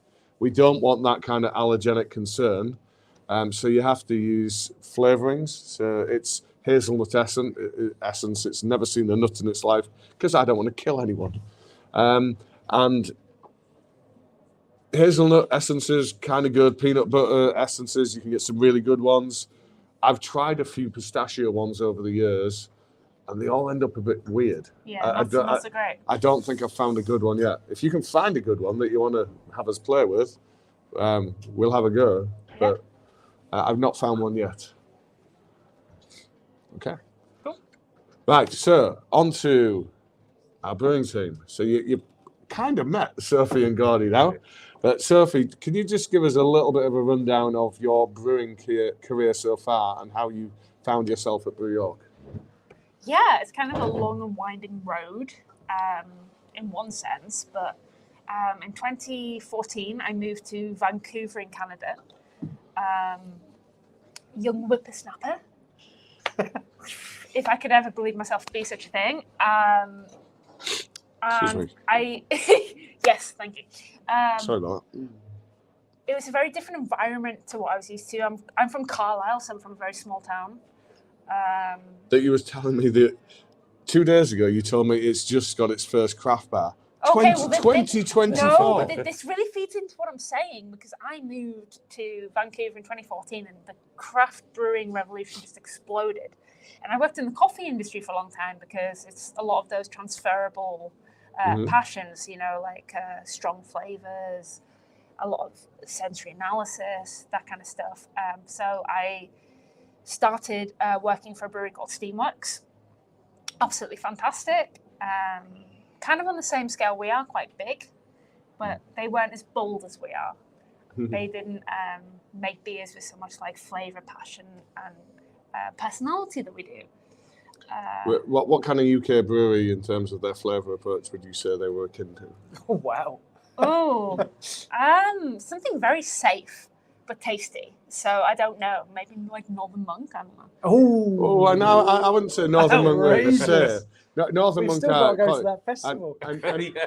no, Northern Monk do very quality mainstream beers, but Yeah. also are very experimental like ourselves. Yeah. I think if you want, for What, me, what if would I you was- say? What, like, if I was I'm not describing sporty a enough. well-produced product, but they Like, didn't absolutely, necessarily like- step out of Yeah, their yeah. particular lane, for pure, that's what they always were to me. Right. So I The think beers were well-produced, they just never were that I interesting. think sometimes there's just like that missing connection because for pure, I would say would be a bit too safe. And now I've said Northern Monk, I'm like, I don't know. It's just very different. Anyway, maybe we move on from Steamworks. Yeah, so then I love all the worked for somewhere breweries. called 33 Acres where we made a lot of incredible hazy IPAs. I worked there for a couple of years. And then I was lead brewer at a little Italian brewery in the Italian district of Vancouver called Lupolo, where I was lead brewer, and we made these insane, like, mixed culture fermentations. We barrel aged them, but we also just like kind of released them ad hoc. We also made some really great lagers and some hazies. It was a very, I know you look worried right now. It was a dangerous environment. Is this all in one facility? Yes, it was. Yeah, it was. And if you're asking, yes, anything over time, Brett is infected with Brett. Like there is no way to do all of those things and not get infected with Brett. But it was. It sounds like commercial suicide, but yeah, fair game to them. Well, they had a pizza kitchen, and pizza solves all problems. Well, I believe Johnny said the same earlier. Absolutely. Yes, yeah. But after a couple of years there, I was like a bit exhausted from that. So I became a packaging lead at another brewery called Parkside. And that was probably one of my favourite places I've ever worked. We made fantastic beers and I had a lovely time. Nice. And there was no risk of cross-contamination. And it's okay, you hired me, don't get worried. And then you returned to the UK, how long ago now? A year. Nearly a year. Nearly a year ago. Yeah. And then we interviewed you while we were in Liverpool. Yes. We were brewing at Neptune. Neptune. And we had a video call with you, and we thought you were very impressive. Yeah. So we then invited you to come and meet the team and make sure that we were both a good fit for each other as employee and brewer. And you were so much shorter than I thought. Wow! Shawnee, you've never told me that. Do I come across as a tall person? You did. You came across as a really tall person, and I think it was because we interviewed On behalf of Johnny and our HR director Alison, I would like to apologise. First thing Lee said was, You're like, she's way shorter than I thought. yeah, he's this little midget coming in. What's she going to be able to do? He didn't say that. But yeah, You're because, like, no, I did not say that. No. because it was an interview sitting down over Zoom, and yeah, you were like tall. Everyone's short on the computer, Johnny. It's because they're small. Yeah, no, you're right. It's like they're far away. Yeah. I probably look tall right now. We are on YouTube, so It's gonna be. wait a minute. There you go. That was what you looked like. Yeah, when you do that, you do. Yeah. But anyway. Right, okay. We'll come back to you in a second. We're going to go over to Gordy now. Gordy, would you like to tell us about your brewing career and your return from the dark side? Yeah, much taller than I thought you were. Okay, really? I was going to say, was my height like It's a factor, dude. game changer for it anyway? Well, I've worked with beer pretty much since I stopped being at uni in different forms. I haven't been all over the world. I've been pretty much in York for those 20-odd years, or living in York anyway. So I started with York Brewery, which is sadly gone now, working in their pubs, and eventually moved from running their pubs to working at the brewery itself. So I worked for them on and off. Wow. It's okay. Yeah, quite a lot of years. Maybe 10, 12, 14, not sure exactly. 20. No, it wasn't quite 20, but a long time. But I left there and went up to a small brewery called Bad Company, or Brewing and Distilling Co. Woo! Not that small. No, it wasn't that small. They were But in it was, Morrison's. yeah, we were, yeah. Well, that's a whole another story. Yeah. We had loads of Morrison's. Anyway, so I moved up there. They did fancy cans where the whole top came We off. had the cans with the, Oh, the missing 360s. lids. Yeah. No way, really? Oh, man. Well, I'm going to have to digress temporarily then, because I said I haven't travelled, but at one point when I was working there, we decided we wanted to conquer the States with our beer. So me and... Not the Beatles. No, the whole state. So me and one of the other guys went over to The Las whole Vegas to the American Beer Wholesalers Conference. Really? Shit, dude, that's cool. Held at the at see Caesar's ECB? Palace. Yeah, I believe I at already have. Caesar's Palace, Wow. no less. And it was brilliant. But we took a whole load of those cans with the funny ring pulls. Yeah. And they absolutely loved us. The traffic at our little stand was unbelievable because people were just like these two crazy English guys with weird cans have turned up basically to try and sell their What beer. year was that? 2017.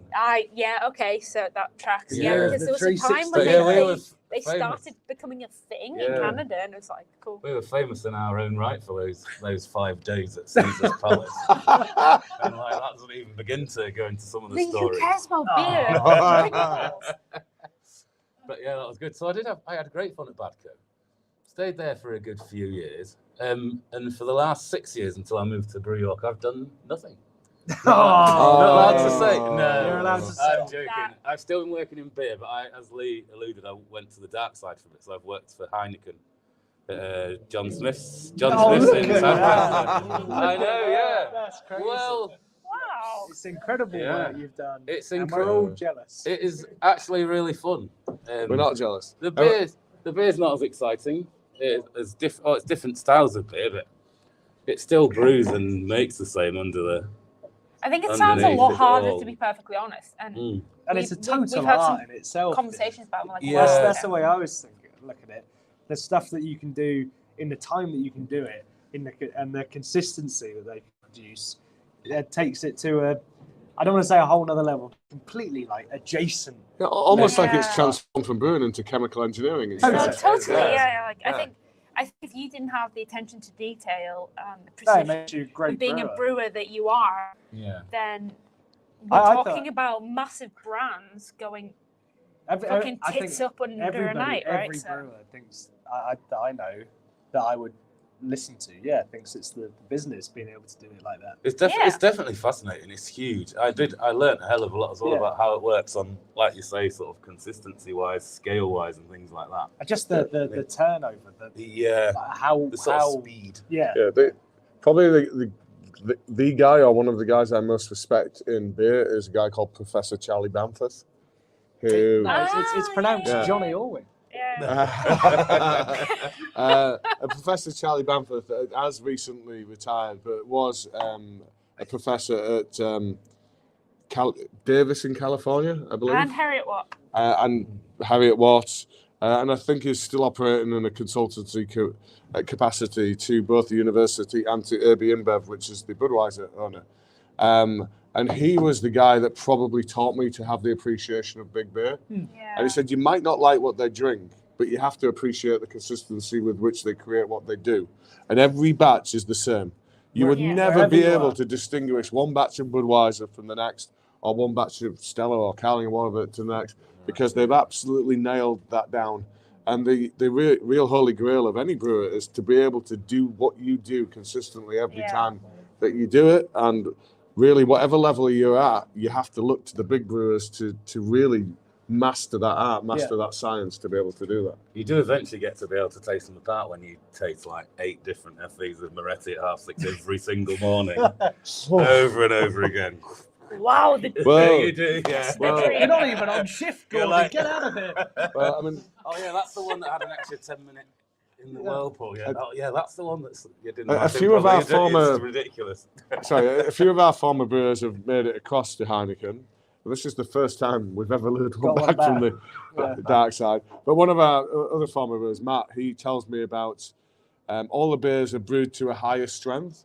So if the beer is like 4%, it's actually brewed to 9%. yeah. And then it gets diluted back and carbonated en route to whatever packaging system they have. That's Charlie Bamforth's thing, right? Though, like he's the high gravity brewing man. And also the foam and head stability guy. Yeah. He's But written anyway, books we're on geeking out too much.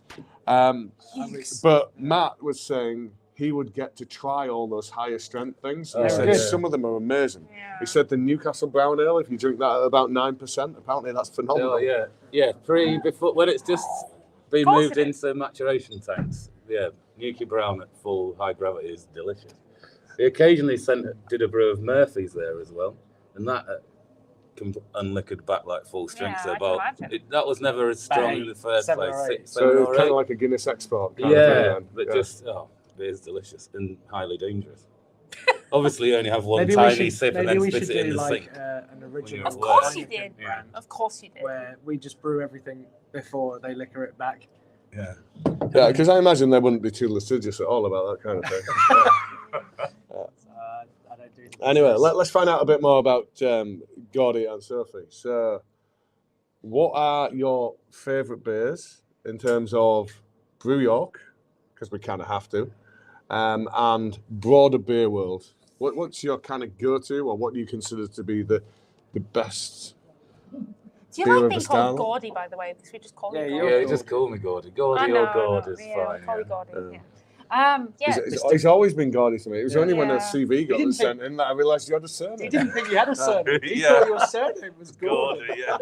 And, he No, said, we've been- and I said I've to him, kind of his name is ironically not been calling him Gordon. Gordy, but like, Right. So favourite always favourite very, beers. very respectfully. What's your favourite? Who beer? wants to go My first? favourite beer is a bit of a cop out because it's the beer that you need at that point in time. I can never pick a favourite Oh, beer. that is- Okay, But I've got sometimes- cop but answers think too. of context and when you want to drink stuff like you've Yeah. worked all day, you're hard.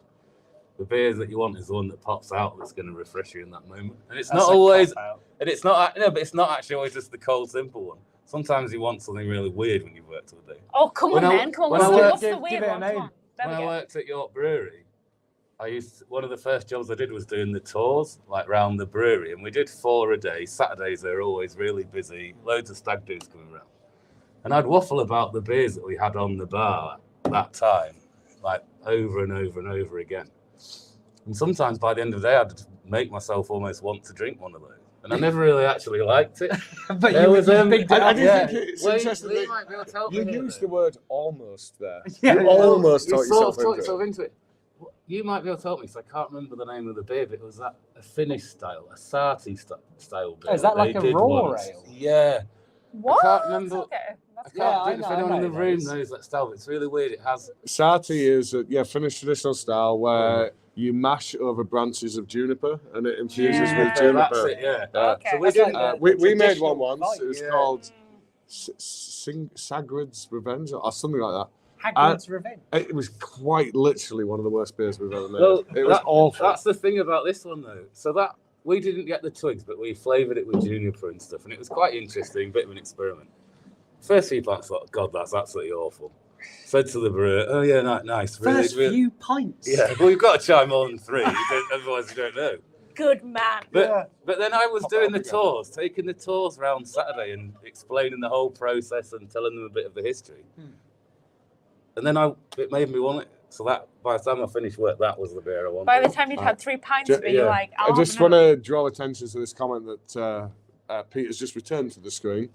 Alan Smith is saying that he misses Wayne, but it's really good to meet more of the team. Please, can we do more of this? Oh, So that's kudos nice. to you guys. Yeah. Do you all Cheers, want to mate. meet Ben because we talk about him Ah, constantly? you'd Like, love to it's meet like Ben. we're obsessed, isn't it? Like, I'm I think- obsessed with Ben. I think Right. I am a little bit We too. do It's have our another favorite. question which I might just pop up on screen now since it's on topic. But Mr. Wade Smith says, "How many brewers do you expect to change Oh, that's really I funny. don't know what you mean, No, Wayne. no. We're brewing in the dark. Yeah. I'll tell you what, Wayne, we'll have a chat about it and get back to you. There Oh, you go. it's fucking Wayne. Okay, there we go. It was actually Wayne. I need to say my favourite Brew York beer as well. It's Goose Willis. Surely it did. When was the last time you did that? I've never like brewed it. 6 months ago, maybe. Yeah. something like that. It came It's out longer last than that. September, it's, unbelievable.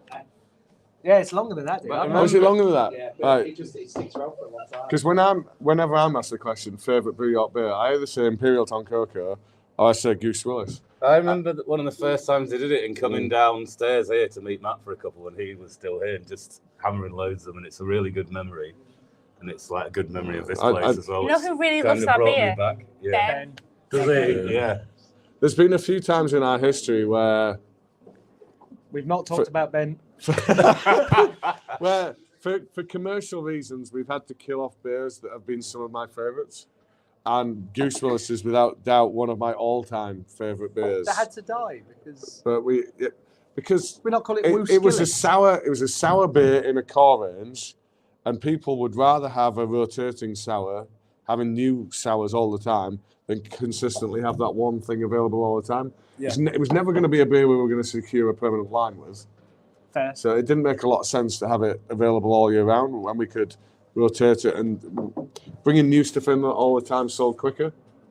If I could just do what my kind of heart wanted rather than my head, then we would have Goose Willis available all the time if for no other reason than so I could drink it. Right.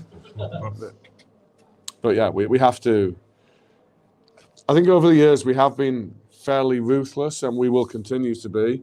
Once a year, sometimes twice a year, I'll be we look at what's selling the slowest, and then we ask ourselves, is there something we think we could make that would sell faster? And then we kill off that thing that we think selling slowly, and we bring in something else that we think will sell quicker. Yeah, you have to. Yeah. Yeah. Yeah. How do you feel about that though? A bit of a twat, if I'm honest. But, yeah. But we have to do it. We have to do it. That's how breweries survive. From a business perspective, it's the right thing to do. Yeah. But over time, I've lost Goose Willis to that. I've lost Big Eagle to that, but thankfully it's back. Brew York has gone to that. That was another of my favourites. But it came back. And we are in the process now of discontinuing Looper Line as well, which is also one of my favourites. So, but Basically, if you like a beer that Lee likes, don't get too attached. yeah, Can we hear Sophie's favourite beers? Yeah. of course, yeah. So moving on to Sophie's favourite beers. Oh, okay. My favorite Brew York beers. All of them. Oh, okay. Yeah. No, so, start out with your favourite beer. Full stop. so I like, I kind of like resent Gordy right now because he kind of stole my answer in a bit. Oh, you were going to cop out as well. Wait, no, I wasn't. I was gonna say because for me, like, I don't really have favorite beers. I have breweries I really like, and then beers I've had in like scenarios with friends where I'm like, this is the best beer in the world. Beers with memories. Sometimes Beers with suits memories, I and think they jobs, have more stuff, I emotion, think, but yeah. like my favorite Pick beer two of all right time in my is breast, mate. Augustina Hells. Oh wow. I'm a Wow. big lager fan, but like a good lager fan. Mhm. Like I think. The traditional German Czech Yeah, style type yeah. ones. I love that. I have friends in Munich, so I've been there quite a bit. So Augustina Hells is a big one. So how would you describe the Hell style to anyone who doesn't know of it? The Hells is like a very, very dry lager with no kind of character almost, but it has all of the character though at the same time though. It's like I can tell why you work in brewing and not marketing. yes, Yeah. I know. Pete, help. I think the word that whenever I hear a Hell's described, they always say bready. So, Yeah, so most it's like, lagers are kind of neutral, malty, clean, crisp. brioche. The way in which Yeah. a Hell's get described is kind of having a more bready kind of Yeah. character to it. It's got a bigger malt character than most lagers. Yeah, would yeah. have. So like Yeah. I've always loved the maltier beers. So like Yeah. I think one of my favorite beers of all time as well. Like it's not very cool, but like Brooklyn Lager. Yeah. Is God, I thought you were going to say punk then for a second. no Brooklyn Oh. Lager. Like I met the founder a couple of years ago, and I met Garrett Oliver. They're very big beers that have been formed with a lot of integrity, and they're very clean, and they're very tasty. So I'm a big lager girl. My favorite Brew York beers though are, I think we've done a really great job with Osprey as being a interpretation of an American lager, and Taxi. Sound taxi, nice. I think that's Tried to make him do a brew with us. one of my So they wanted to do favorites, it in but I New think York, we've been like Coney. For me right now, Coney is probably the most delicious beer. That Our core range 4.5. Here's it. Yeah, that's Right. something that you can have whenever. I think it's just really beautiful aromatic beer. So. And sticking with you, Sophie, the question I said earlier that I was going to be asking you both, we start our annual planning soon. If you get your way, what one or two beers are you going to have us put on the schedule for next year? Oh, I've been pushing you. I've been tempting to push you anyway. I want to make like a Ghoster. So Ghoster, I think, is the best summer beer ever. You're looking at a really simple grain bill of like lager or pale ale with wheat malt, and then you're looking at lime and salt, slightly sour, and then I think we should put ginger and some melon in there. Oof, She said, wow, okay. that sounds cool. All right. Yeah, Sounds refreshing, that's for sure. yeah, that's a summer beer. So that's the one I would like to see next year anyway. We've had a lot of luck I like that. selling That's a really good the idea of melon beers. Yeah, I apparently am the melon girl, Yeah. but like, Wow, whatever that means. fuck knows, but like, I feel we should skirt over that fairly quickly. yeah. Beg pardon. But yeah, that would be one beer I would like to make. Straight up goes Yeah. with a Yeah. bit of lime, some melon. Well, Did I miss 'cause anything else? You could lime and salt, and then ginger. Ginger. Ginger, Ginger was the bit there's- I missed. There's a Right. brewery in Victoria in BC that makes this beautiful ginger gosa, but they also make a beautiful triple lemon gosa. And I'm like, combine them. Bosh. Yeah. Okay. Was Make that the best three- gosa of all time. Well, if we Three make a times ginger lime goza Three next times year, three. you know where it came from. There we go. preserved. Didn't you realize melon? Sorry, I apologize. With melon. I was hoping you wouldn't notice that I dropped the melon. Melon? Melon. What are the three? What's the triple lemon? Yeah, it's a good question. No, triple melon. What's the triple melon? Oh, well, I can think of Well, three. there's three That's melons. easy. Yeah. That's Yeah. easy. Yeah, lemons. Cantaloupes, water, and the And melon. yellow one. Honeydew. And Honeydew. and Yeah. the other one. And the other I've one. been struggling for ages trying to think of 3 types of lemon, and it was getting really difficult. Yeah, we got preserved and normal. And No, melon, right. Okay, right, same question to you, Gordy. What are you crowbarring into the schedule next year if you get your way? Because you will get your way. Like I'm looking forward to making some silly beers with you two. Okay, shall I say the silly one first? Yeah, actually, Oh. this is very. Can you remember this yet? Yeah, so this is very interesting. So yeah, now. Gordy said off camera earlier that he has proposed this idea to me previously, but it must have been over beers. 'Cause Years ago. I have no idea what he's about to say to me. And he announced the idea to me at Lee's Beer Festival at the Merchant Adventurers, which I guess was kind of an in-between of telling Lee direct if he told Lee's head brewer at a festival of Lee's. That was kind of like, that was a stepping stone towards just telling you. It was. Well, that was a lead. I was assuming you were going to remember and then rember to tell me. I'll After remember Beer this. Festival. I will never forget this. Okay, So go on. can everybody in the room agree that Right. whatever this is, the beer needs to be made now? It needs to happen. No. Like, I think it's too silly, really. I think we go can on, do it But it's next just week. fun. It's a good story. I'll look at the schedule. I mean, you've really built this up. I hope this lives up to this. It's outrageous. It's the malted milk, mildly. The malted I milk do mild, remember. everyone. Ah, Round of it's applause for the malted milk mild. I don't think it would actually work, but I went on a. Went on a trip. Went on a trip Sorry, to. another fine example of why you work in brewing and not the marketing department. But it's a good story. When I went on a trip to Muntons and they had loads of Maltesers around. They're the They malt put them on the suppliers. table, don't they? Yeah. So they can And demonstrate. I yeah. quizzed them, but Wait, where's this? Muntons, the malt supplier. Bridlington used to be our malt supplier. I've heard this story. But You're off again.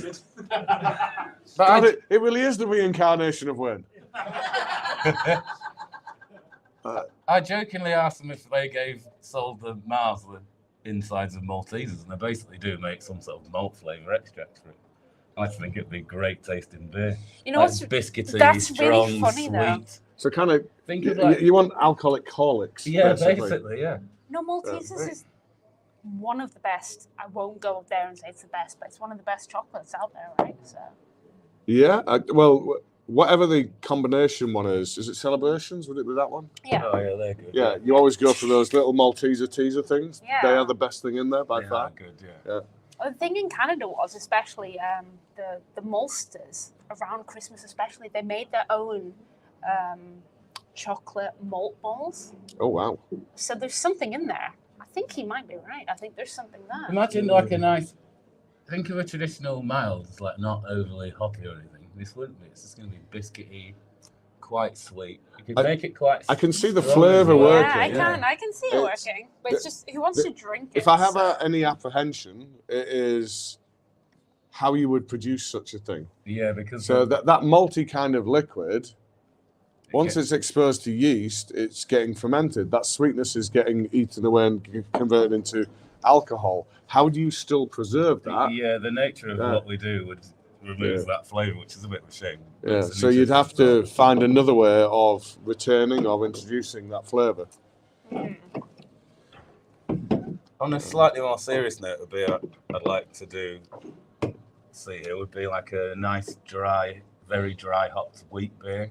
Oh yeah, type thing. yeah. I really like. Hopfenweiss. Yeah, like a Hopfenweiss type thing. I really I was- like that yeah. really thick, sort of almost banana-iness of a wheat beer, and then kind of with loads of the nice fruity, zingy hops over the top, and that's almost my ideal refreshing flavour. Okay, Really, well, to go with back that to my- banana. It's like the thickness and the zing, and to go back to my favourite beer, that's kind of my favourite beer that I have never quite found. so the there's good one of. no guarantees at this stage because Wayne will want his opinion, and then the sales guys will want to say whether they feel they could sell something or not.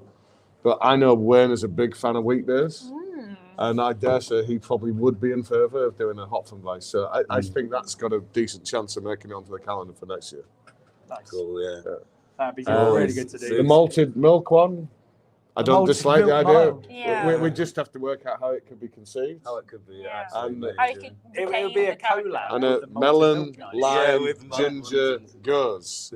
Okay. I feel like that might need to be brewed on a small scale here first. And if we can master the flavour, then maybe we do Oh, it on yeah. a bigger one, because I feel like that you need to strike the right balance for that one. What about you, Lee? Well, yeah, what do you like to do? You already prompted me because I said something off camera earlier. Yeah, that I think it wants to be shared. yeah. There's something that I might have said this before, that I'm stunned that we've still never done a barley wine. Why have we never done Why a on earth barley? have we not done We that? have. Yeah, little secret, wasn't a barley wine. It was a dipper that had been aged for quite a while. Oh no, it was just an old dipper. So it was a very, very intensely hot dipper that developed a really nice character that we thought was reminiscent of a barley They wine. do go like I that. was going to say it's my favourite bit of all time. Wow. Oh, I hope I've not That's killed cool. that for you. I'm sorry. I was like, yeah. I love Uh, barley wines. No, it turns out I love old. we have beer. sold barley wines. We've never sought out to make one before. And I would like us to have a crack at doing it. I love it as a style. I believe it's not an easy thing to achieve.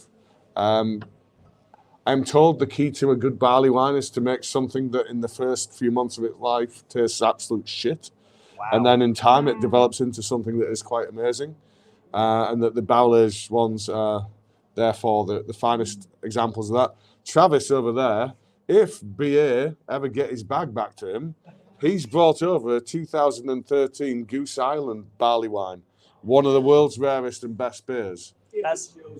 That's everyone going to get his Don't bag give now. British Airways an excuse not to give it back. Yeah. Jesus Yeah. Christ. He was showing me it on Untapped Hey, earlier. I'm Travis. 21,000 check-ins and it rates a 4.54. Wow.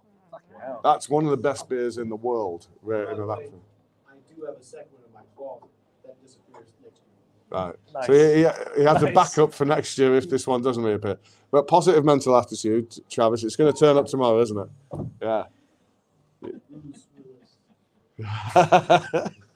I've lost my suitcases about 6 times in the last 4 years. She doesn't It's gonna- travel.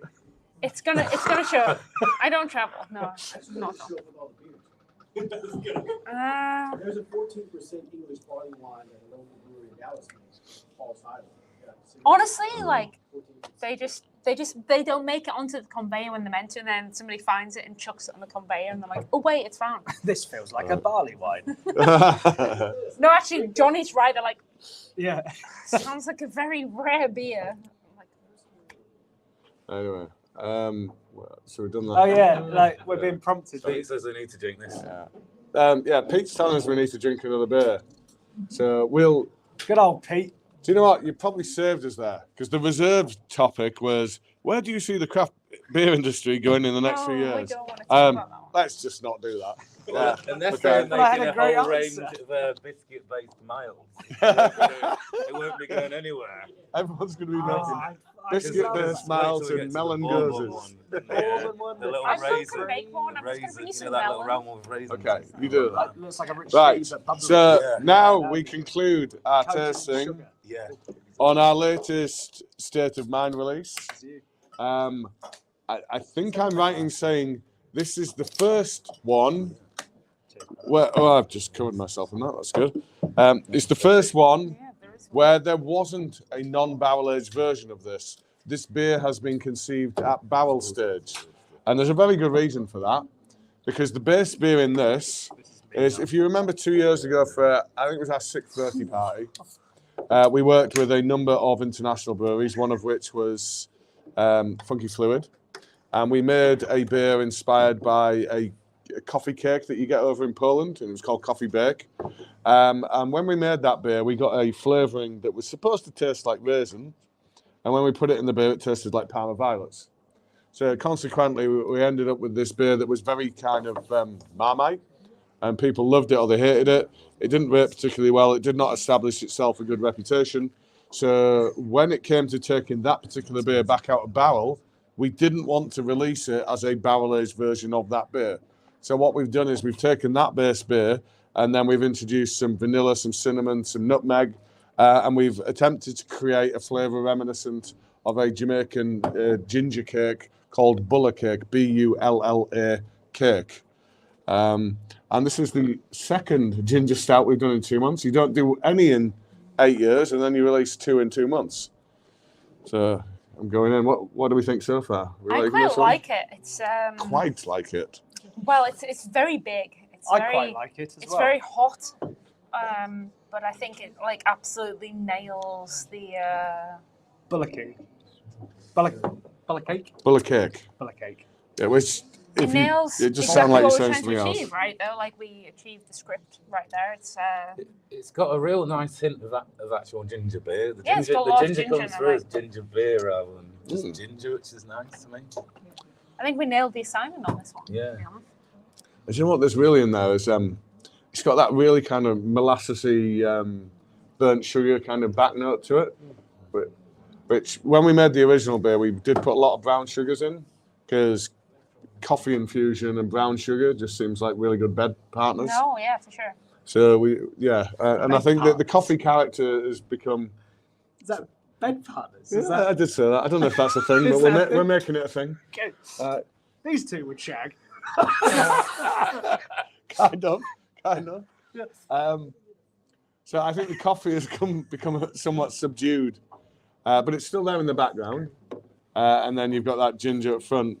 And I think last month when we were talking about Black Tiger, the lower ABV ginger beer we'd done, I think I probably spoke about Hardywood's ginger stout, and that being the premier example of that kind of style that's out there. Yeah, Travis is shaking his head in the background.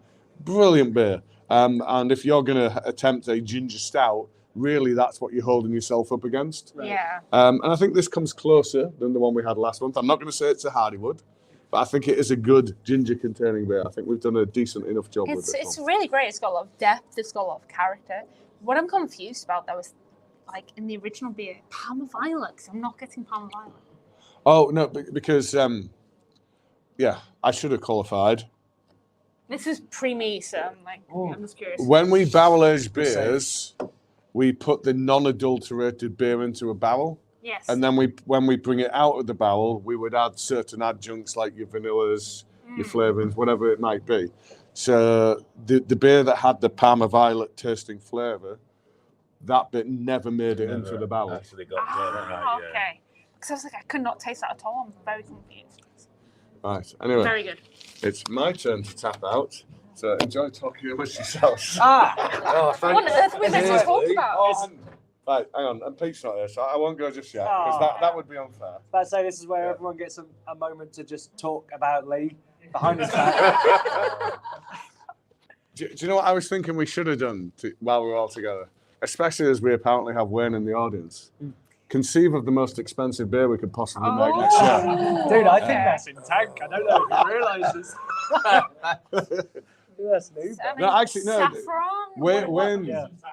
Yeah. Yeah. Maybe some gold. Saffron, we're into it, right? Like, So the- Caviar, that's yeah. expensive, isn't it? when Johnny said we have that beer in tank, he's referring once again to the New smoothie beer. I'm talking about new. New Oh, is that what beer, you it's think? new Oh, I beer. thought you meant the smoothie beer. No, it's like the Because, smoothie. I've seen the expensive beers at Brew York before. On a number of occasions in the past, and I'm sure Wayne won't mind me telling you this, he has said that's going to be too expensive, that's not going to sell, you need to cut back on the raw material costs on that particular thing. And for the first time in 8 years, he got in touch with me and Johnny 2 weeks ago and he said, you know this smoothie beer you're making? Looks a bit cheap, I'm not sure you put enough fruit in it. It was great. And I was like, It was the absolute best news we've and we're ever like, had. what? And then we had a look and went, yeah, he's right actually, Yeah. he is right. And yeah, it was basically tripled, which was lovely. It was It's basically just took me a whole day of work putting all the I fruit know. in one bit. I was like literally a whole day's of work. it was good. Gordy did very good work there, everyone.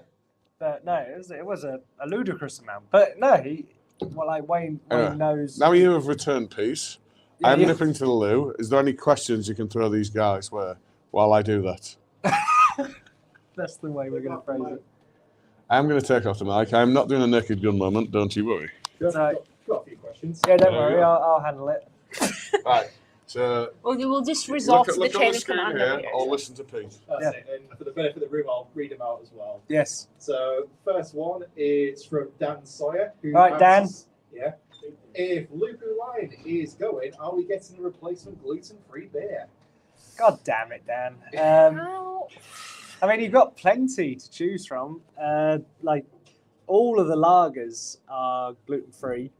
And I would imagine that the need to have a gluten-free pale will come and go. Like, we had the constant Lupu within a sea of really decent, both East Coast and West Coast, juicy, bitter pale ales.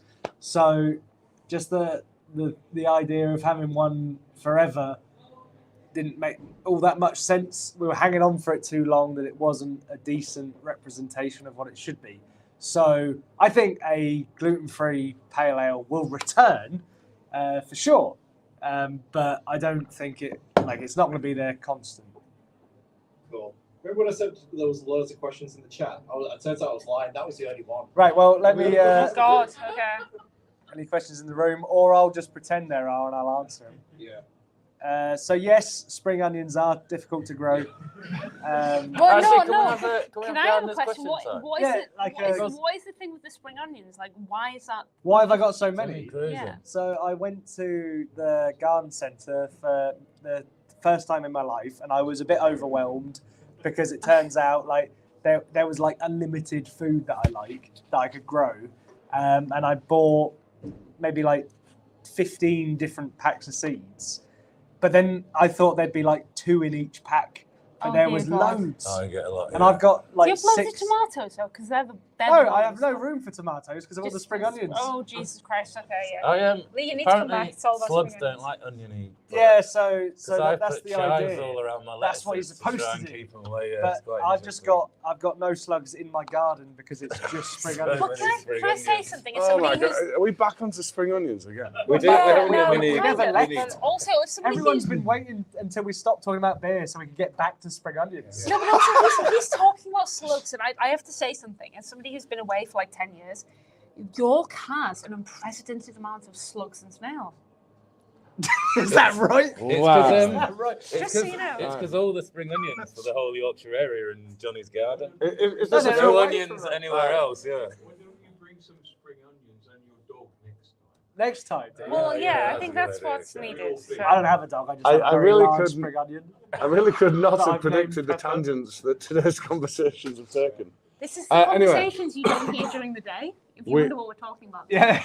Oh, They're probably talking about beer. Pepper's on the screen again. I'm trying to get us more views. Oh, isn't she beautiful? Especially when she's covering you, Johnny. Oh, that's her bed. She has her own bed. Her Yeah, own I don't double think we bed. need more detail. Right, we have forgotten to do something with the third beer when we were drinking Hazelnut Tonkoko. We were supposed to go through people's suggestions for Tonkoko variants. So have you got a few you would like to flash up, Pete? We've got loads. I feel like we need to sort of treat this as like a quick fire round. We need Go on. scorecards. Right. We should shout them out and we should hold up the numbers. No, like, strictly. Next time. Let's do 2 thumbs up, thumbs down then. Okay, yeah, that's a good Right. idea. Yeah. All 4 of us, thumbs up, thumbs down, the suggestions that are about to appear. Right. Go for it then, Pete. Okay, so Keyline Tonkoko. Oh, no. No. No.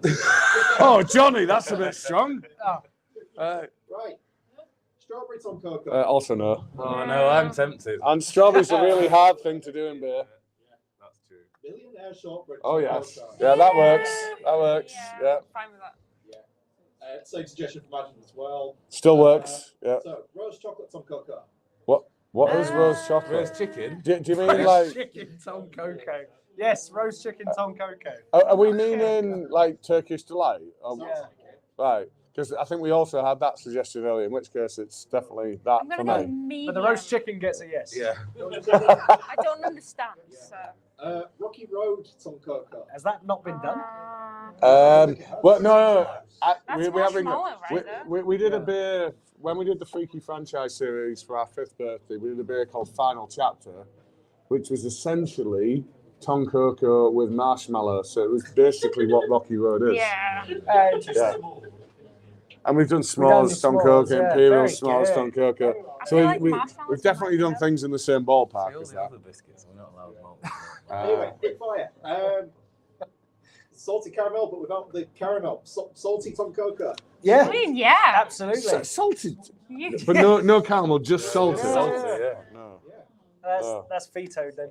Right. Right. Stroop waffle Tonkoko. I think that's Oh, happened yeah. as well, hasn't it?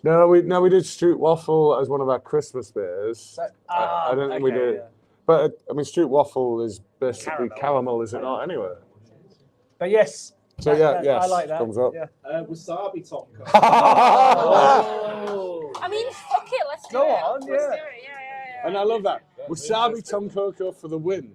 How can you be confident of that one? Absolutely. Now, wasabi, I it's think just that was salt. my comment. Yeah. Salt and spice. It'll be great. Similarish. Chili. Chili anything. No, Better. I mean, Yeah. wasabi. Alan Smith, who apparently also goes by the name Glenn. Yeah. No, it's not, is it? No, it's not. It's not. Just Glenn in our brewing team would put jalapenos in everything if we left him unattended. And for the most part, you know, like we did the With cucumber. what was it called? Snake Farm. Snake Farm. Well Yeah. remembered, Lee. That was the beer I would like to make again. There you go. But I would like to make it with cucumbers because I think it would like Oh my mellow God. the whole Cool it thing down out. a bit. Yeah. So you want melon? Now you want cucumber? Oh, you're my nemesis. I know I am. That's But the here I am. challenge. Yeah, we're I'm pickles. I'm here Pickles. to challenge you. But no, Oh, there's- and it's good to I be know there's a lot of challenged. Snake Farm fans in the room, and don't worry, it'll come back.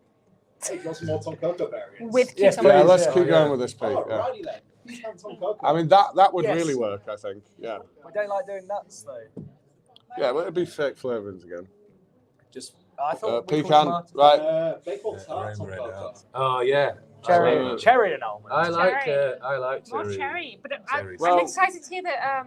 We've done cherry Tonkoko What's it Yeah. before. called? my the thing Kir- is, Kir- is Kir- like, I love Oh, all these Look. flavour Yeah. ideas, but I would love to throw them at like a stout as opposed to a Tonkoko. You know, I Which think already has a lot going on. yeah, I think these are all delicious flavour ideas. Like a wasabi stout, great, but a wasabi coconut chocolate vanilla Tonka stout. Yes, maybe not. But like, what I mean, about like it's a bit obvious, isn't it, really? It is, isn't it? Yeah, I mean, loads of people have done that. So yeah, I small batch wasabi I think- sake IPA? I think wasabi stout, a wasabi salt, you know, like a salted wasabi stout. Oh, for that sure, that yeah, that yeah. tickles saying, but all of those I mean, things at that's once. the kind of thing I would want to drink and I would want to make, but I know if we made it, it'd still be sat in the cold stores 9 months later. But if you did that anyway, if you added that to Tonkoko, I feel like you're not adding anything other than you're taking away by adding things. Is how I start. Keep us moving forward, Pete. You got any more for us? We've got 3 more. So, Cherry Imperial Tonkoko. Yes, 100%. easy, Yeah. Irish Cream Tonkoko. easy. Ooh, what do you think? To make it creamy, a little bit of whiskey character. Yes, I think that would work. that sounds great. I That think sounds great. I guess That's a my thumbs up. favourite. That's a good That's my one. favourite. Yeah, I guess the thumbs up. Finally, someone can't find a coffee Tonkoko. Have we done that before? So we've done that on a really small scale when we've taken like casks or individual kegs and things, and we've done coffee. But no, you're right, we've not done that. Which is Sim coffee. Tiramisu. Oh yeah. With an antler. And so who suggested the Irish cream, Irish cream the one? Bailey's one basically. That was a gentleman called Dan Sawyer. Dan Sawyer? Dan, you win. You win. One pallet of Tonkoko cans are heading your way. Unfortunately, they'll all be empty. They'll be the ones we've not filled yet. It's a With the token. spelling error on.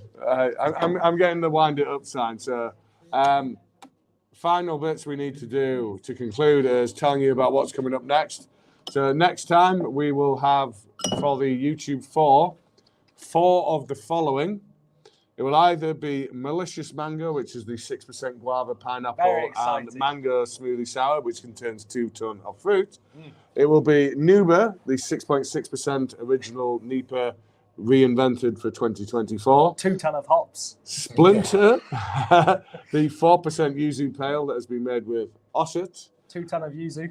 Hop Sessions 11011, which is this time hopped with Idaho 7, Equinaut, and Mosaic. 2 ton of 11. Or Blue Jay, which is our soon to be released 0.5% low alcohol lager. 2 ton of pigeon. So 4 of those 5 will make it into the tasting next time. I think I can probably guess which one of those 5 you're hoping doesn't make it into the tasting. I'm guessing that's going to be Blue Jay. But it's going to be good. No, I brewed it today. It's going to be great. Yes, it is, Soph. It's Yeah. going to be great. I have every confidence Did you in say us to great or make great? a very good Great.